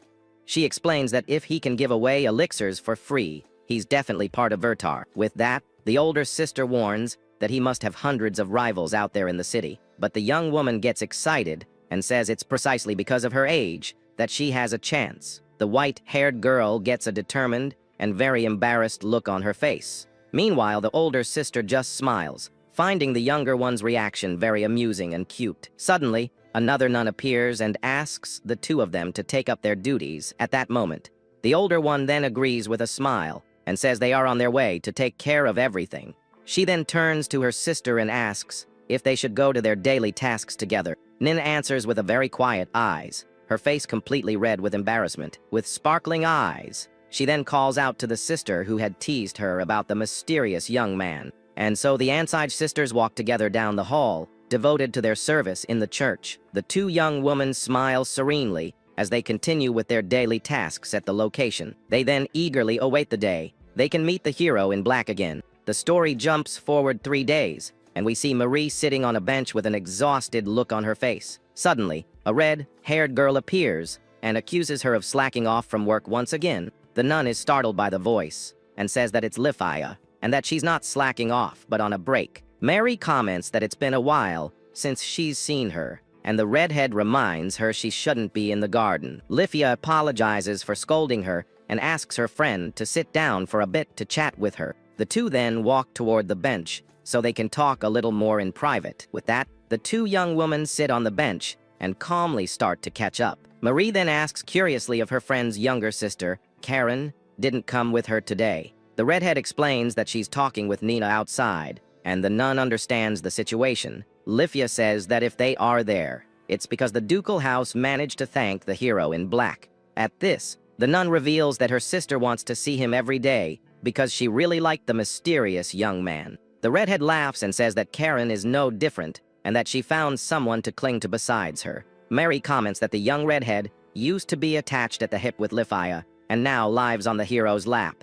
Her friend says that even in pain, she stayed the whole time, and the nun is surprised by the story. The red-haired young woman then gives a very satisfied smile as she remembers the funny scene. Marie concludes that this hero in black really has something that draws people to him. Lifia agrees and says he is the most wonderful person she has ever met in her entire life. The nun says that's a strong statement, and her friend assures her that she'll understand when she meets him. Curious, the white-haired girl asks if they gave the young man a huge reward. The older one then insists and asks her friend to tell her what happened. Just for reference, the redhead explains that her house hasn't yet decided how to thank him, and that's why she wants to know. She then threatens to tell the truth about Marie if her friend leaks the information to anyone. With the secret guaranteed, the young woman begins to whisper the reward they gave the warrior. She reveals that they gave him an entire villa and also a large cash reward. And finally, her friend says that they also gave him the family seal as a thank you. Marie is shocked and asks if the reward was only what her friend just told her. She argues that he saved Karen's life with a universal elixir and that this isn't enough. Embarrassed, Lifia says she feels the same way, but that there was nothing she could do about it. The nun, however, doubts her friend and states that there was surely something they could have done. The redhead then explains that the hero not only didn't ask for a reward, but also didn't accept what they offered. The white-haired young woman says that's an exaggeration and that a person like that doesn't exist in the world. Faced with her friend's disbelief, the red-haired young woman just looks at her with a serious expression. The redhead then repeats that he is the most wonderful person she has ever met in her entire life. She reveals that her father said the same thing and that he can't compare himself to the mysterious warrior. With that, her friend says that her father is thinking of countermeasures for their next meeting. The nun realizes that if the dupe doesn't prepare himself, he can't even talk to the young man. The redhead says that whenever they talk about the hero, her father stops smiling, and that something about him got to him. The white-haired young woman concludes that if he can make the duke feel that way, he's a monster. With a sad smile, Marie says that both of them had their sisters saved by someone unbelievable. Her friend agrees and says that only someone like him, who surpasses nobles, could have saved them. Then the nun asks her friend if she thinks the hero in black is really from Verdar. The redhead replies that she has orders from her father to never do anything that would make him an enemy. The white-haired young woman understands that if he is from Vertar, it complicates their reward. She argues that he has more power and that even without knowing how the organization works, he gets everything. But her friend reveals that when they talked, he seemed happier with the money than with the seal. The nun is shocked by the revelation and says that none of that makes any sense to her. The narration explains that money is something you can get just by working hard for it. But no matter how hard you work, you can't get the seal of a ducal house just like that. Marie then thinks that if he's from Vertar and has the emperor's support, it's not strange for him to want money. The redhead, however, believes he was happy because the money would help him help more people. Hearing her friend's explanation, the white-haired young woman is completely shocked again. Lifia reflects that someone with money problems wouldn't be able to afford his weapons and armor. Then the redhead changes the subject and says she's sure the hero in black is her friend's type. The nun gets embarrassed and asks where she got that idea, and that Nina said the same thing. With a smile on her face, her friend comments that her younger sister is very smart and observant. Marie retorts that her friend has no room to talk, as she also radiates an "I like him" vibe. With a smile, she threatens to tell the hero in black that Lefia has a huge crush on him. Elsewhere, Nina says she's finally going to meet him, and that they panicked because they couldn't find him. Karen agrees and says that even with his flashy armor, they didn't see him anywhere. With that, the white-haired young woman reveals that she thought he had gotten in trouble for the elixir. The redhead, however, denies it and says he would surely scold her for feeling guilty. She remembers he told her to use her freedom to do what she couldn't and enjoy life. Touched by the story, the nun thanks her friend and says it's very good to know all that. The redhead says that he has no regrets, even if he got told off, and that he seemed annoyed by it. She also thinks that maybe he knows the organization wouldn't lose him, because he has so many achievements. Nina then agrees with her friend and says that attitude is very much like him. The two then sit on a bench to talk a little more about the hero. Laughing, the redhead comments that he seems like the type who never gives up when he believes he's right. The nun asks how long he'll be staying, and the other says he has things to do there. The young redhead also comments that he seems very busy since he turned down the dinner invitation. They then speculate that he might be helping people or patrolling the city at night. With a flushed face, Nina sighs and says the mysterious warrior is so cool and amazing, seeing her smitten friend. Karen says she's going to tell her something cool since she's so into him. She then reveals that he usually has lunch at an inn called Eldi and likes simple food. The white-haired young woman repeats the information to herself, thinking about lunchtime at Eldi.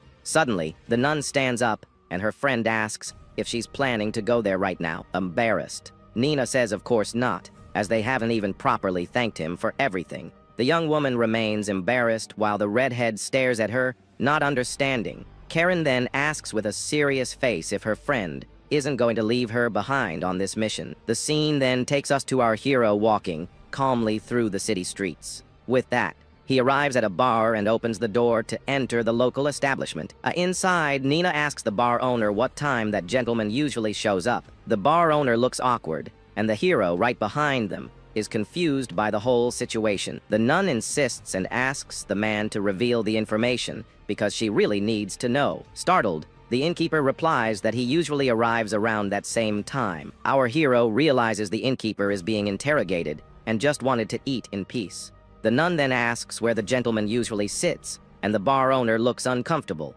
With a serious expression, the young woman insists that he reveal all the information at once. Scared, the man points to a specific spot and says that's right where he sits. Then the white-haired girl asks what he usually orders and looks at the menu. The innkeeper explains that there's nothing set and that the young man orders whatever he feels like at the time. Curious, she asks what he ate the last time he was there at the establishment. With that, the man points to an item on the menu, and the nun says she'll have the same dish. The owner shouts a very high-pitched highs, and the warrior is shocked by the note he hit. The young man thinks the other one seems nice, but it would be better to stay away from them today. But he decides it would be wrong to pretend he didn't see them, because the man helped him a lot before. So the warrior decides to go in, thinking things might calm down with another customer around. Peeking through the crack, he confirms that the innkeeper is indeed in a real bind. The man from the bar asks the two young women for a moment, while he tries to think of something to say. Our hero then thinks to his friend to hang in there, because he's coming in his backup. The young redhead notices his arrival, and thinks that she also had to force herself to enter the place. He pretends he didn't see anything, so he won't be dragged in the middle of that whole mess. With that, the warrior silently moves away, trying to find a spot to just chill. Suddenly, he gets annoyed and wonders why the conversation stopped at that exact moment. The redhead then tells her friend to hold her ground, and the white-haired young woman agrees. Seeing the footsteps approaching, the young man wonders why they are coming in his direction. Our hero then turns to the counter and says he came to help the bar owner. With a smile, the man thanks him and promises to pay him back with some really good food later. He asks the nun what she'll have. The warrior is confused by the scene as the innkeeper runs off in the background. With a gentle smile, the young woman faces our protagonist, who is left speechless by it. The scene then focuses on a small detail of the girl's clothing, a golden crucifix. Next, we see the star-shaped pendant she wears on her delicate neck. With a sweet look and a flushed face, she asks if the mysterious warrior remembers her. He then recognizes her as Nina, and says he's happy to see she seems to be doing very well. With a flushed face, she says she's also very happy to see him in good health. Hiding, the bar owner asks the hero to take it easy, since he's the one who asked him to keep it a secret. The man then apologizes profusely, saying he totally crossed the line. Desperate, the innkeeper tells him not to worry and thanks him for his great patience. The warrior comments that she looks different, and that from the back, he didn't recognize her in those clothes.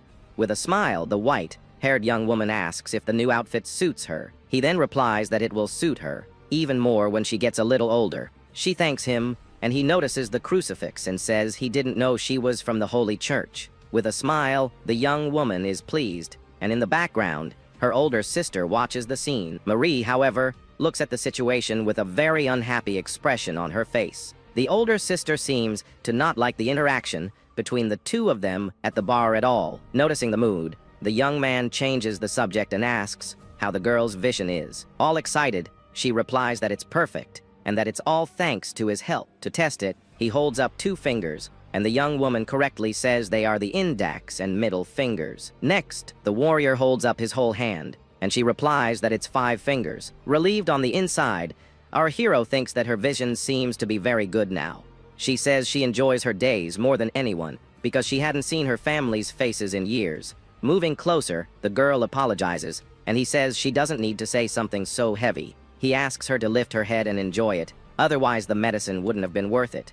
With a determined look, the young woman replies that she will do her very best to do that. At that moment, the innkeeper returns with 2 plates of food, thanking them for waiting. Impressed, she thanks him and says the portion of food is really huge. The young man asks if she ordered the large size, and the young woman nods yes. Her sister says that large is for adults, but Nina wanted to eat the same thing as him. With a cute little face, she explains that's why she decided to come here today. The warrior gets a little awkward and thinks that people really get into this kind of mood. Her sister says that if she can't handle it, they'll help, but the hero thinks it's a lot of food. The 2 girls look at him with gratitude and thank the young man for his kindness. With that, the warrior tells them not to wait for him and to start eating whenever they want. He reminds them that they have limited time and it would be a waste to let the food get cold. The 2 young women then finally start to eat their dishes with a certain shyness. But upon tasting the food, they are amazed and say that it's really, really good. With an air of pride, our hero agrees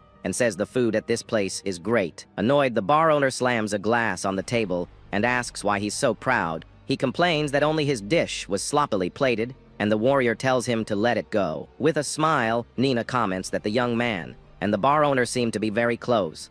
The hero agrees, but the man retorts that he never tells him anything about himself. The young woman and the innkeeper agree that it's hard to deal with someone so full of secrets. All nervous, the owner of the establishment stammers and confirms that's exactly right. The hero then realizes his friend just spoke to him in a much more casual way. The older sister then asks the warrior to ignore what happened, just for today. Nina says she doesn't mind and asks him to speak more casually with her too. Desperate, the innkeeper begs them to please stop all this madness.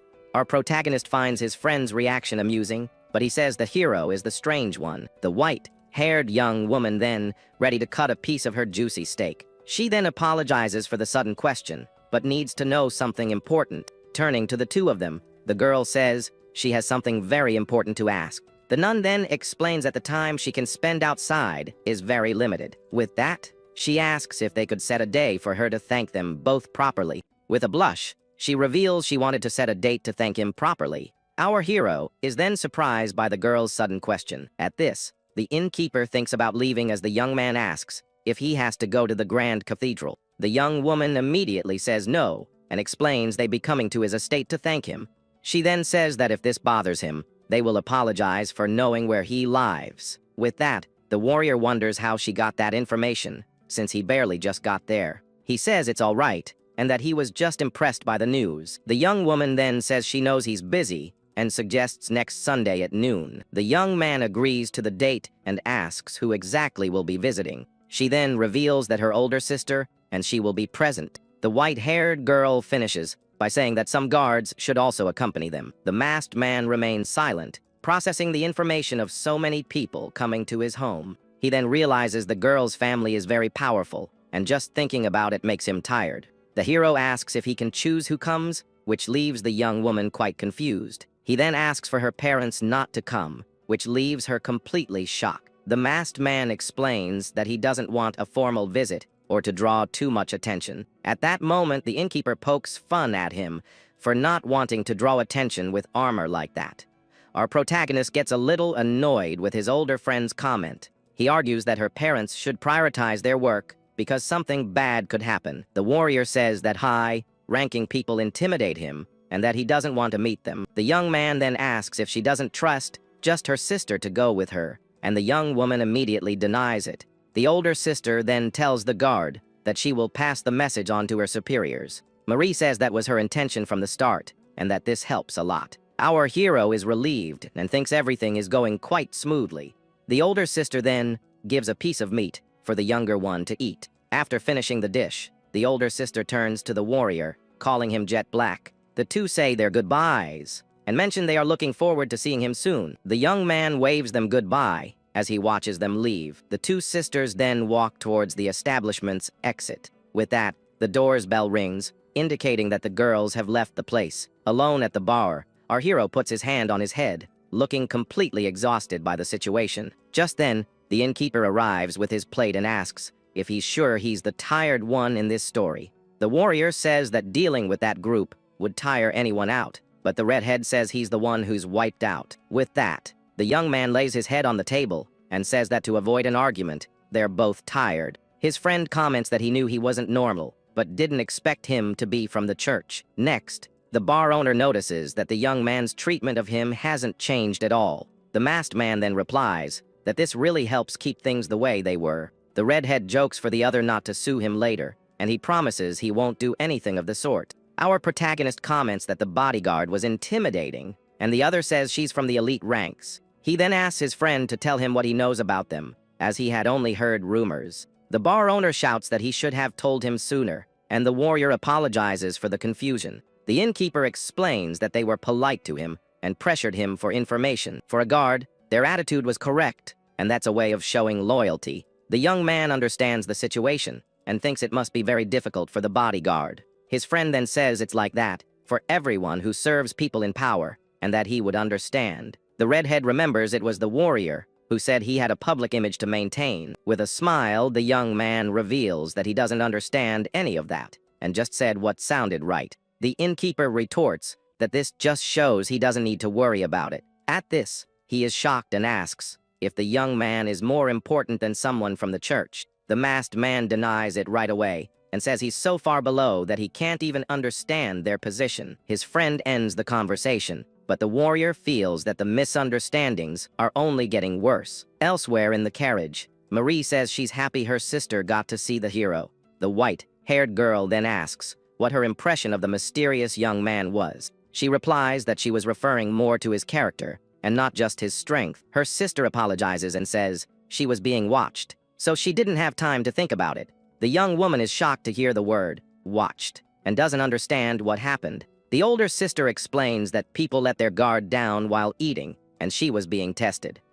She continues, saying that as bodyguards, they already carry the failure of having let her be captured. On top of that, they also failed to notice him, which is unforgivable for them. The girl suggests he might have a weak presence, but her sister says it's a difference in level. The white-haired girl says it's possible he foresaw the confrontation with the innkeeper. The older sister continues, saying that either he had information that they were going there, or he has an extraordinary ability to read situations, and she will tell their father everything. With a pouty face, the young woman asks if she is referring to the thank you visit. The other confirms, saying that also caught her attention during the conversation. She explains that someone in his position wouldn't miss the chance to connect with their parents, especially when he's in a position where they owe him a favor, and that his excuse was strange. With that, the younger one realizes that the story about not wanting to draw attention was just a pretext. The bodyguard says his natural interaction doesn't match someone who dislikes powerful people. Besides, there are rumors that he belongs to Vertar, so he would be used to it. The two stare at each other in silence, thinking about the warrior's true intentions. The older sister suggests that maybe there's some trouble at the Grand Cathedral. She remembers his request and concludes that he wouldn't say something like that for a silly reason. Therefore, Marie decides they need to consult their father as soon as possible and hurries the trip. The white-haired young woman immediately agrees with her sister's suggestion. Through the carriage window, The coachman hears the request for him to go faster. The man then confirms he got the message and will speed up the journey. With that, he cracks the whip to make the horses run faster through the streets. The carriage then speeds through the city towards the family's mansion. The scene shows us a huge and luxurious house, which is the girl's residence. Back in the room, the older sister thinks that despite everything, he called her by her name. With a blushing face, she wonders if Lord Shikoku doesn't have good taste. The younger one notices everything and teases her sister, saying her voice and legs are shaking. The other freaks out, saying she didn't expect this to be the condition for the reward. She thinks she can't understand his motive, whether it's because he's from Verdar or something else. Her sister calms her down and says everything will be fine, because he is a wonderful and generous person. With a smile, the white-haired girl says he is as generous as her own sister. Marie feels better and wonders if she can go thank him while being herself. Suddenly, she gets a panicked look on her face and asks if her sister wants her to pass on. The older one explains that acting would leave a better impression than being her true self. With a smile, the younger one says she likes her sister more when she is herself. Marie then smiles and says she'll take that advice to heart. Even so, the older sister stands up and says that man is simply incredible. She explains that he sensed a group's movements and sounded the alarm before anyone else. At this, the younger one wonders how he gets this information and that it's better not to investigate. The other agrees because the moment they dig deeper, he might see them as enemies. In the worst-case scenario, he could give up on them and no longer associate with their family. Besides, it doesn't matter how you look at him, because that man is a true monster. With that, she looks at the window and says there's a chance he might be listening to their conversation. But she laughs and says it's impossible since there are guards at the mansion's entrance. Suddenly, the two hear footsteps on the roof and get completely spooked. Scared, the younger one stutters her sister's name while looking up. The other tries to calm down and says it must be just an animal, like last time. The young woman reflects on the moment and thinks how kind he is for keeping them safe. She then reassures herself, thinking that no one could get in with the guards at the door. Finally, the day of the meeting arrives, and the innkeeper says he would be nervous in his place. Today, the Ansage family, who leads the Holy Church, will be paying a visit. Our hero thinks that he made sure the girl's powerful parents wouldn't come. He also says he has perfectly prepared the simulations for the meeting. The only thing that worries him is the conversation with the older sister, whom he has never met. If things get difficult, he plans to shift all the responsibility onto the younger one. With that, he thinks to himself that this is a simply perfect plan. The young man says he came to chat casually on an important day, and his friend asks, "What's up?" He explains that Duke Dago gave him a maid to take care of the estate, but he complains that the young woman keeps her distance from him, but the redhead feels sorry for her. Our protagonist is left speechless by his friend's lack of support. He wonders if he lost the other's sympathy because of the situation with Nena's escort. The young man changes the subject and points to two mugs with flaming drinks.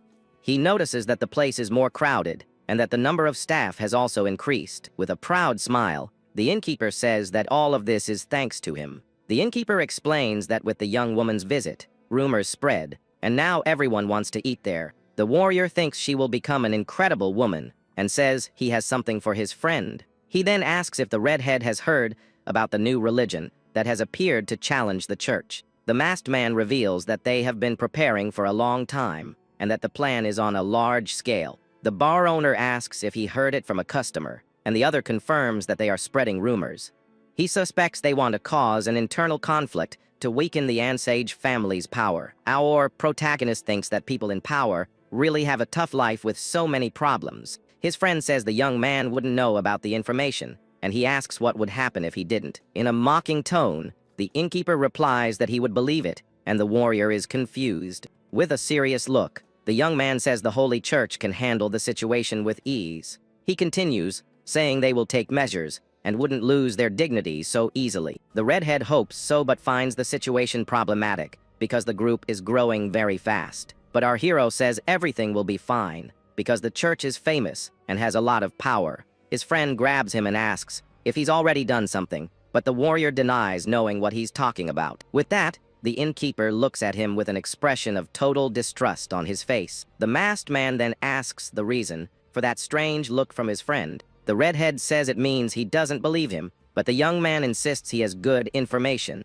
He then reveals that he will ask the white red-haired young woman about these matters as well. His friend agrees, saying she would consult him without a second thought. But the young man says he's not that trustworthy. The masked man asks for 10,000 for the meal, and the redhead complains that he only told him what he already knew. But the innkeeper says that because he brought the girl, the meal is on the house. The warrior is surprised and asks if it's really okay, and the other tells him not to worry. With a beaming smile, our protagonist thanks him and says that helps a lot. Then he says goodbye to the bar owner and leaves the establishment, waving at him. Once outside, the young man thinks that good deeds really do come back to you, and that he's quite satisfied. A voice questions if it's really necessary to use all of that just to find Nina and Marie.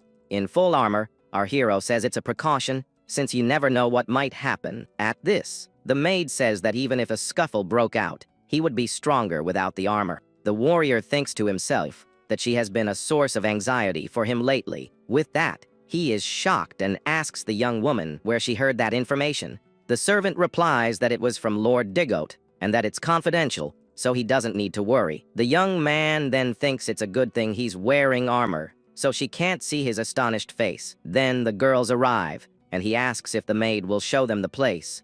The young man then asks about the office, or the living room for the meeting. He then asks her to take them to the office, and the young woman readily agrees. Our protagonist thinks to himself that he envies how the maid acts with such dignity. The servant then remembers that their guards also came, and asks what to do with them. The masked man suggests they wait somewhere else, as a meeting with guards isn't ideal. He then dismisses the guards to wander around the mansion since they must be bored. The maid is completely surprised by the decision, and asks if he is sure about this. The warrior asks if there's a problem, and the woman says that if it is his wish, there is no problem. He felt she was a bit shaken and wonders if everything is okay. To change the subject, he says he wants to share the sweets Karen gave him as a gift. The servant, however, is confused by her master's sudden change of topic. With a blushing face, she apologizes and asks what he wants her to think about it. After thinking for a moment, the young woman replies that she believes it would be perfectly fine. The masked man then decides to do it, and asks how much a box of those sweets costs. Upon learning it costs 50,000 legil, the young man is in shock at the price of the snacks. Curious, he asks about the ring with the jewel he received as an extra gift. She doesn't know the price but guesses between 5 and 10 million, leaving him jaw-dropped. The warrior asks if he seems that greedy, and she says no, but she has orders to report everything. The young man then asks if there is anything the maid wants, and she doesn't understand the question. He explains that he feels strange just receiving things and would like to return the favor. The woman replies that she is just an employee and already receives her payment from Lord Digoat. He insists she not be so formal and asks the young woman to just tell him what she likes.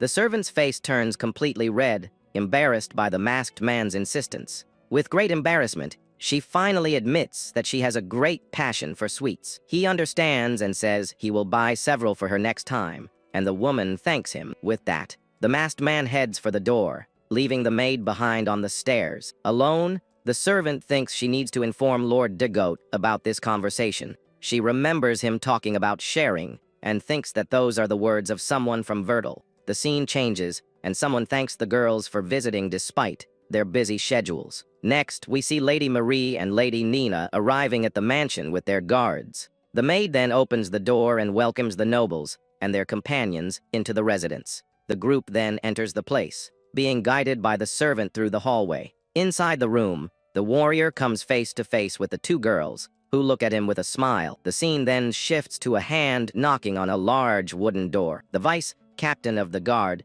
is surprised to find the maid still serving at the mansion.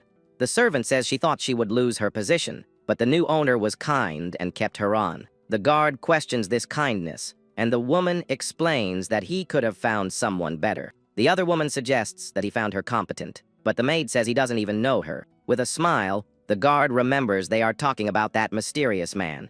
Hearing this, the servant gets a worried expression and starts to break out in a cold sweat.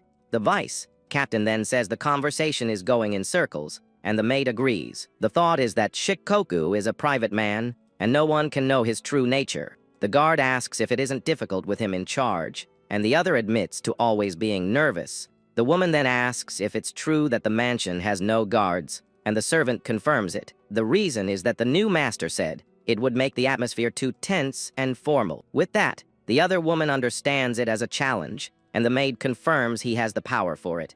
The woman then says that even without guards, his territory is the safest place in the world. The vice captain jokes for her to be careful and asks her to confirm if they are free to move. The maid then turns her back and confirms that those were the master's instructions. Curious, the guard asks for the servant's opinion on his intentions. The woman says she can't be held responsible, but offers to give her speculation. The woman in armor agrees, and the maid begins to explain what he meant. She says that when the master said, freely, it wasn't for them to rest or stroll around. Protection is their most important duty, and it would be foolish to abandon that role. If they stayed in a waiting area, they couldn't protect the girls quickly. With this, she explains that he wanted them to act based on their own judgment. The guard concludes that this means the masked man doesn't fully trust them. The servant, however, denies this statement and says it's not about a lack of trust. What he did was confront them with the reality that they won't always have his help.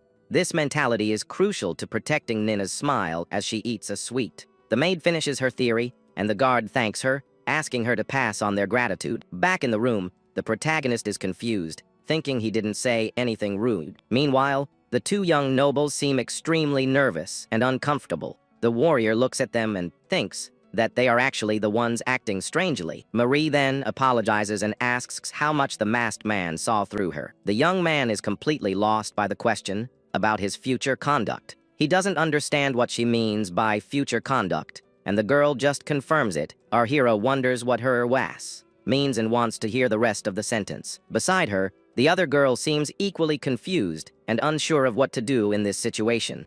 Desperate, the young man starts to cry on the inside, asking for someone to save him from this moment. The overhead view shows the young man alone on one sofa and the two young women together on the other. He tries to explain, saying it's a misunderstanding and he didn't see anything, but they just stare at him. The young man says he just wanted them to feel comfortable, as it makes it easier to talk. At this, Nina warns her sister that if she keeps this up, she'll end up losing her own dignity. Our hero then thinks that at this rate, the whole atmosphere of the conversation will go down the drain. With that, he says that if she feels it's bad for her dignity, then it happens. The young noble is completely shocked and speechless at the warrior's direct response. Suddenly, Marie changes her attitude and says he figured her out, while Nina celebrates a bet. The masked man is completely confused, not understanding anything that is happening. With a cold expression, the white-haired girl says her own name in a serious tone. She seems like a completely different person now, wondering where the girl from before went. Calmly, the young woman says she will take his word for it and relax a little in the room. The woman asks him not to find this rude, and he thinks this is her true personality. The noble then tries to start the main topic, but the masked man interrupts her right away. He says he wants to talk about something else first, as he finds talking about rewards tiresome. The younger sister is confused by the change of subject and asks what he wants to discuss. The warrior then mentions the new religion that has appeared to challenge the Holy Church. He then asks the girls if everything is okay regarding this new problem. The young woman asks if he doesn't mind, and the young man says he actually prefers to talk about it. He prefers to hear about that first, and the woman thanks him, which leaves him very confused. The older sister wonders how much he can really see through things. Nina then offers to explain the whole situation and says he can count on her. She says they have already prepared measures to deal with anything the new group might do. The girl says they decided to lure them out before they get strong because they tarnished the church's name. The masked man wonders how a casual conversation turned into a war strategy meeting. The plan is to lure them by leaking the information that the Ansage family is away from the cathedral. Since the group is more active now, this is the perfect chance for them to act today. The warrior understands the plan and agrees that today is their best chance to attack. The white-haired young woman is a little surprised by the young man's quick understanding. He confirms if their parents are at the cathedral with extra guards, and she says yes. The young man says everything should be fine, and she asks if he believes in a safe resolution. He replies yes, because with all this preparation and with him on guard, everything will work out. The two sisters look at each other in silence, seeming to process the warrior's words of confidence. He says that those who do wrong things have to pay, and asks them to thank their parents for him. Marie is confused by his comment, thanking them for their parents' hard work. Nina also doesn't understand why the thanks are coming from the masked man. With a smile, he tells them to just pass on his words, and that's all. The two nobles are again in complete silence, not knowing how to react to him. The scene then takes us to a large, empty hall inside the majestic cathedral. Some people complain that they can't just stand around, as it will encourage the enemy group. A man in glasses says they understand and feel guilty for not being able to act, but he reveals they decided to trust that man's words, while another finds it ridiculous. An irritated guard says that if everyone could see the future, no one would have trouble fighting. He continues, saying that no one is like that, and that the masked man is just a newcomer who showed up recently. One of the guards wonders how he could have access to all this classified information. The man then concludes that the warrior is just saying things that seem to make sense. Another guard complains that nothing is going to happen, and that staying here is a total waste of time. The older man gets irritated with the situation and grumbles, but after an hour, nothing happens. With that, he says it's always like this, and that they should return to their original posts. Losing patience, one of the men stomps his foot on the ground and shouts that he's had enough of this nonsense. The older guard's face shows all his anger and frustration with the useless wait. 2 hours pass, and we see the church leaders reading documents and having some tea. Meanwhile, the impatient guard grinds his teeth in pure anger for having to wait. He turns to leave when a soldier comes running with an urgent report. The older man turns with a look of surprise and irritation at the same time. The messenger reports that the new religious group is approaching the cathedral with signs. They might be planning a demonstration or even trying to take the building by force. The leader then stands up and orders the first and second units to move to the entrance. Next, he sends the third and fourth units to the left and orders that no one escape. With that, he declares they will confront the group and publicly refute all the accusations. The man says that everyone there will be a witness to what happens, and the guards agree. The guards who doubted now watch in shock as the others run to their posts. The older guard's face shows all his astonishment and nervousness upon seeing he was wrong. Back in the room, the protagonist begins to say that this is something difficult to talk about. He then reveals that he doesn't actually need a reward as big as that one. Nina asks him to accept it, because if he doesn't, he'll put both of them in a bad situation. The warrior then replies that, in fact, this whole situation puts him in a bind. Desperate, the two girls beg on their knees for him to accept the reward. The scene shows the young noble very close to the warrior as she continues to plead. Marie thinks that he has no intention of taking anything, and that this is a little scary. Nina remembers that he risked his life to save her, and doesn't understand his attitude now.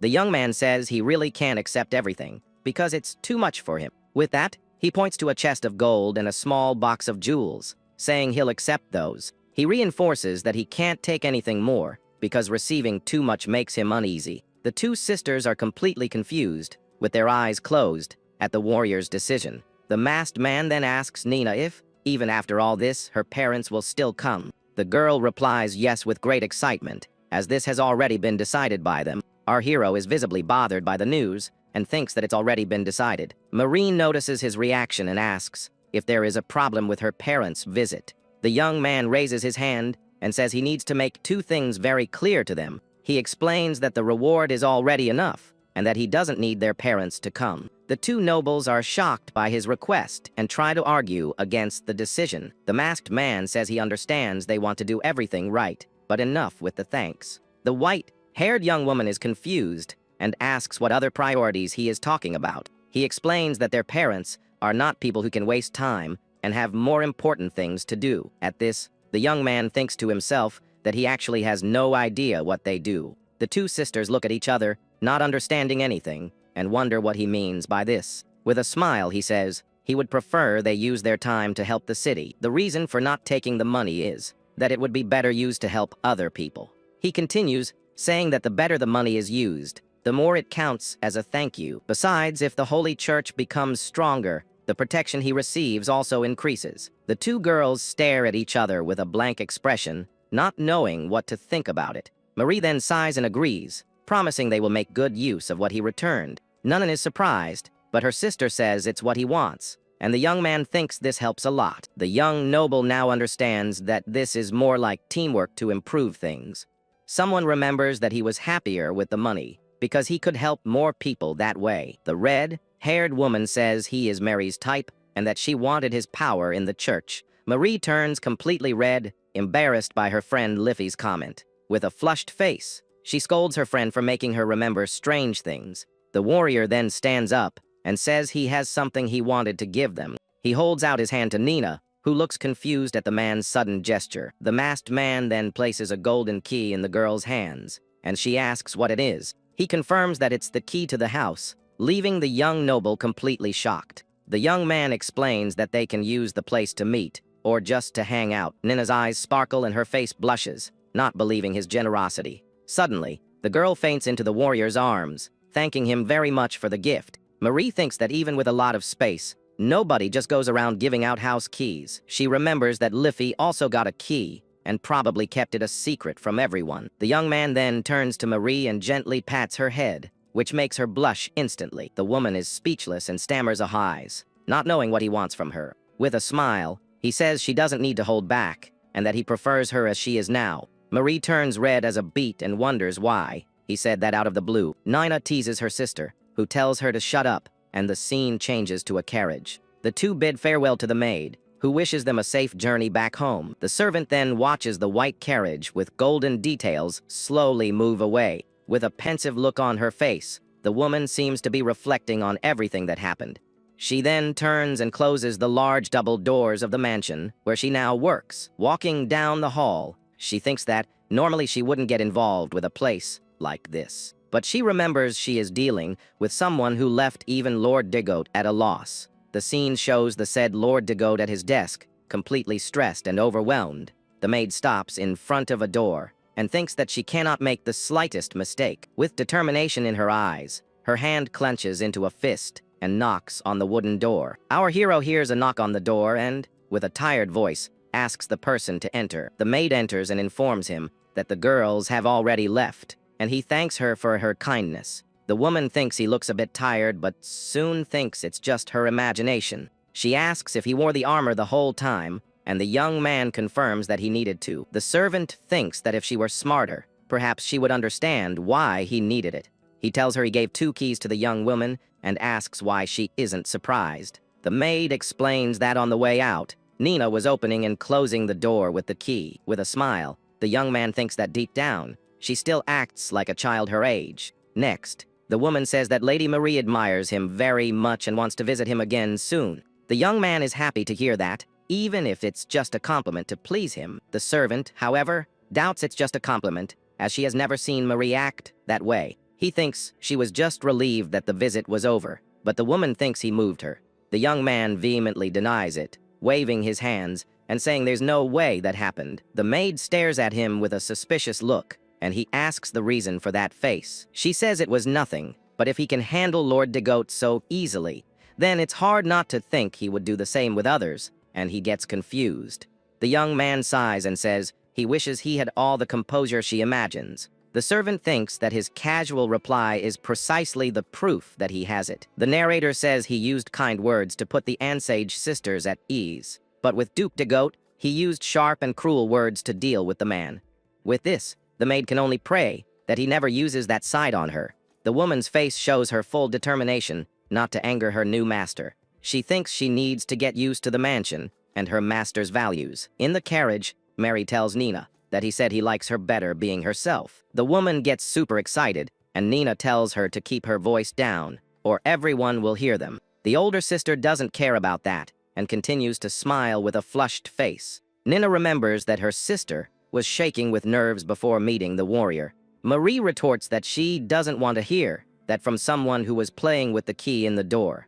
With that, the two sisters stare at each other angrily, and sparks fly from their eyes. The younger one holds out her hand and asks for the key, saying she'll keep it for her sister. The other clutches the key to her chest and shouts a resounding no at her sister. She says it's not the time to be stubborn, as it was a gift she received personally. The younger one warns that she will have to take responsibility then, if she loses the key. She continues, saying that her sister seems organized, but is sometimes very clumsy. The white-haired young woman is left speechless, and with a sour look on her face for her sister. With a red face, Marie clutches the key tightly, not wanting to give it to anyone. The younger one then takes the key and says it wouldn't be funny if she actually lost it. Now calm, Marie thinks about how amazing the warrior is for having seen through her right away. Nina remembers their father said he would see through her, and Marie admits she doubted it a little. The woman thinks that if she hadn't followed his orders, she would have ruined the family's reputation. Marie asks her sister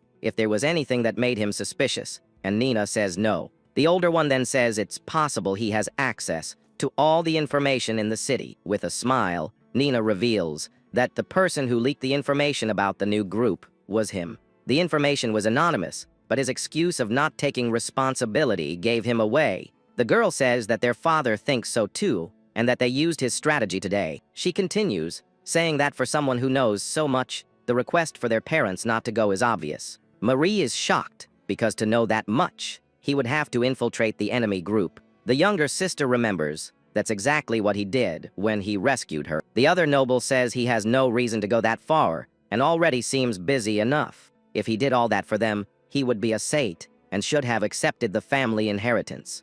The younger sister explains that he's not the type to accept rewards for his actions. Marie remembers that even when he helped them before, he acted the same way. The image shows the smiling face of the masked warrior with a glow in the background. The young noble's face flushes as she remembers his kindness and his smile. With a sigh, she admits that he's very nice and that Nina was saved by a great person. The other girl smiles and says she said that many times, but now she understands. The scene then changes and shows their carriage moving through the city streets. Outside the cathedral, a group of guards waits for the young noble's return. Marie opens the carriage curtain and wonders what happened in their absence. The younger sister is frightened by Mary's serious expression and calls her name in fear. A bead of sweat runs down the young noble's face, who seems very worried. With a gentle gesture, she calms her sister, saying everything is fine and there's no need to worry. One of the guards approaches the carriage and opens the door for the two girls. The man then helps the young noble down from the vehicle with care and attention. The guard then asks the sisters about the current situation at the location. He informs them that the plan worked and everything was resolved without false rumors spreading. The two girls hug each other with smiles of relief and happiness on their faces. Their parents, however, complain about them bringing back a girl and a duplicate key. The girl's mother calls for Marie with an expression of surprise and concern. Marie says she understands her parents, but they ran several simulations for the situation. The young woman explains they were supposed to give a perfect gift, but this time it wasn't possible. She says he saw through her act right away, which left her with no chance.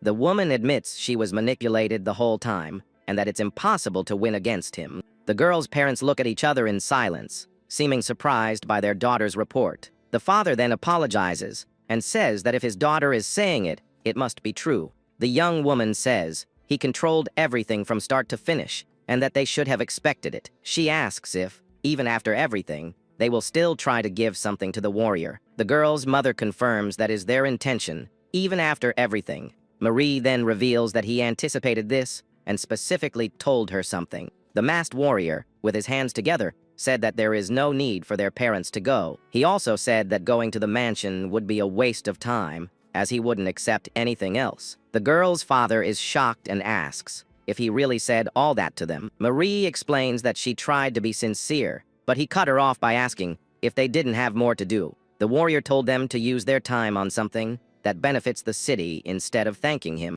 The father concludes that this means the family seals are of no use to him anymore. The mother tries to see the bright side and says he judged them capable of helping him in the future. The young noble says that now they understand why she couldn't thank him properly. Marie says it's funny how he sees so far ahead that she can use it to convince them. She continues, saying it's almost as if he were testing their sincerity. If they have the determination to show sincerity, then his request should be easy. With that, she concludes her explanation, and the parents thank their daughter for her hard work. Marie then remembers a message and says he asked to thank them for their work as well. The parents are speechless, and the scene shows the grand hall with them on their thrones. The image of the warrior with a thumbs up appears as he says he freed her as soon as he could. The parents blush and think that he is a frighteningly reliable individual.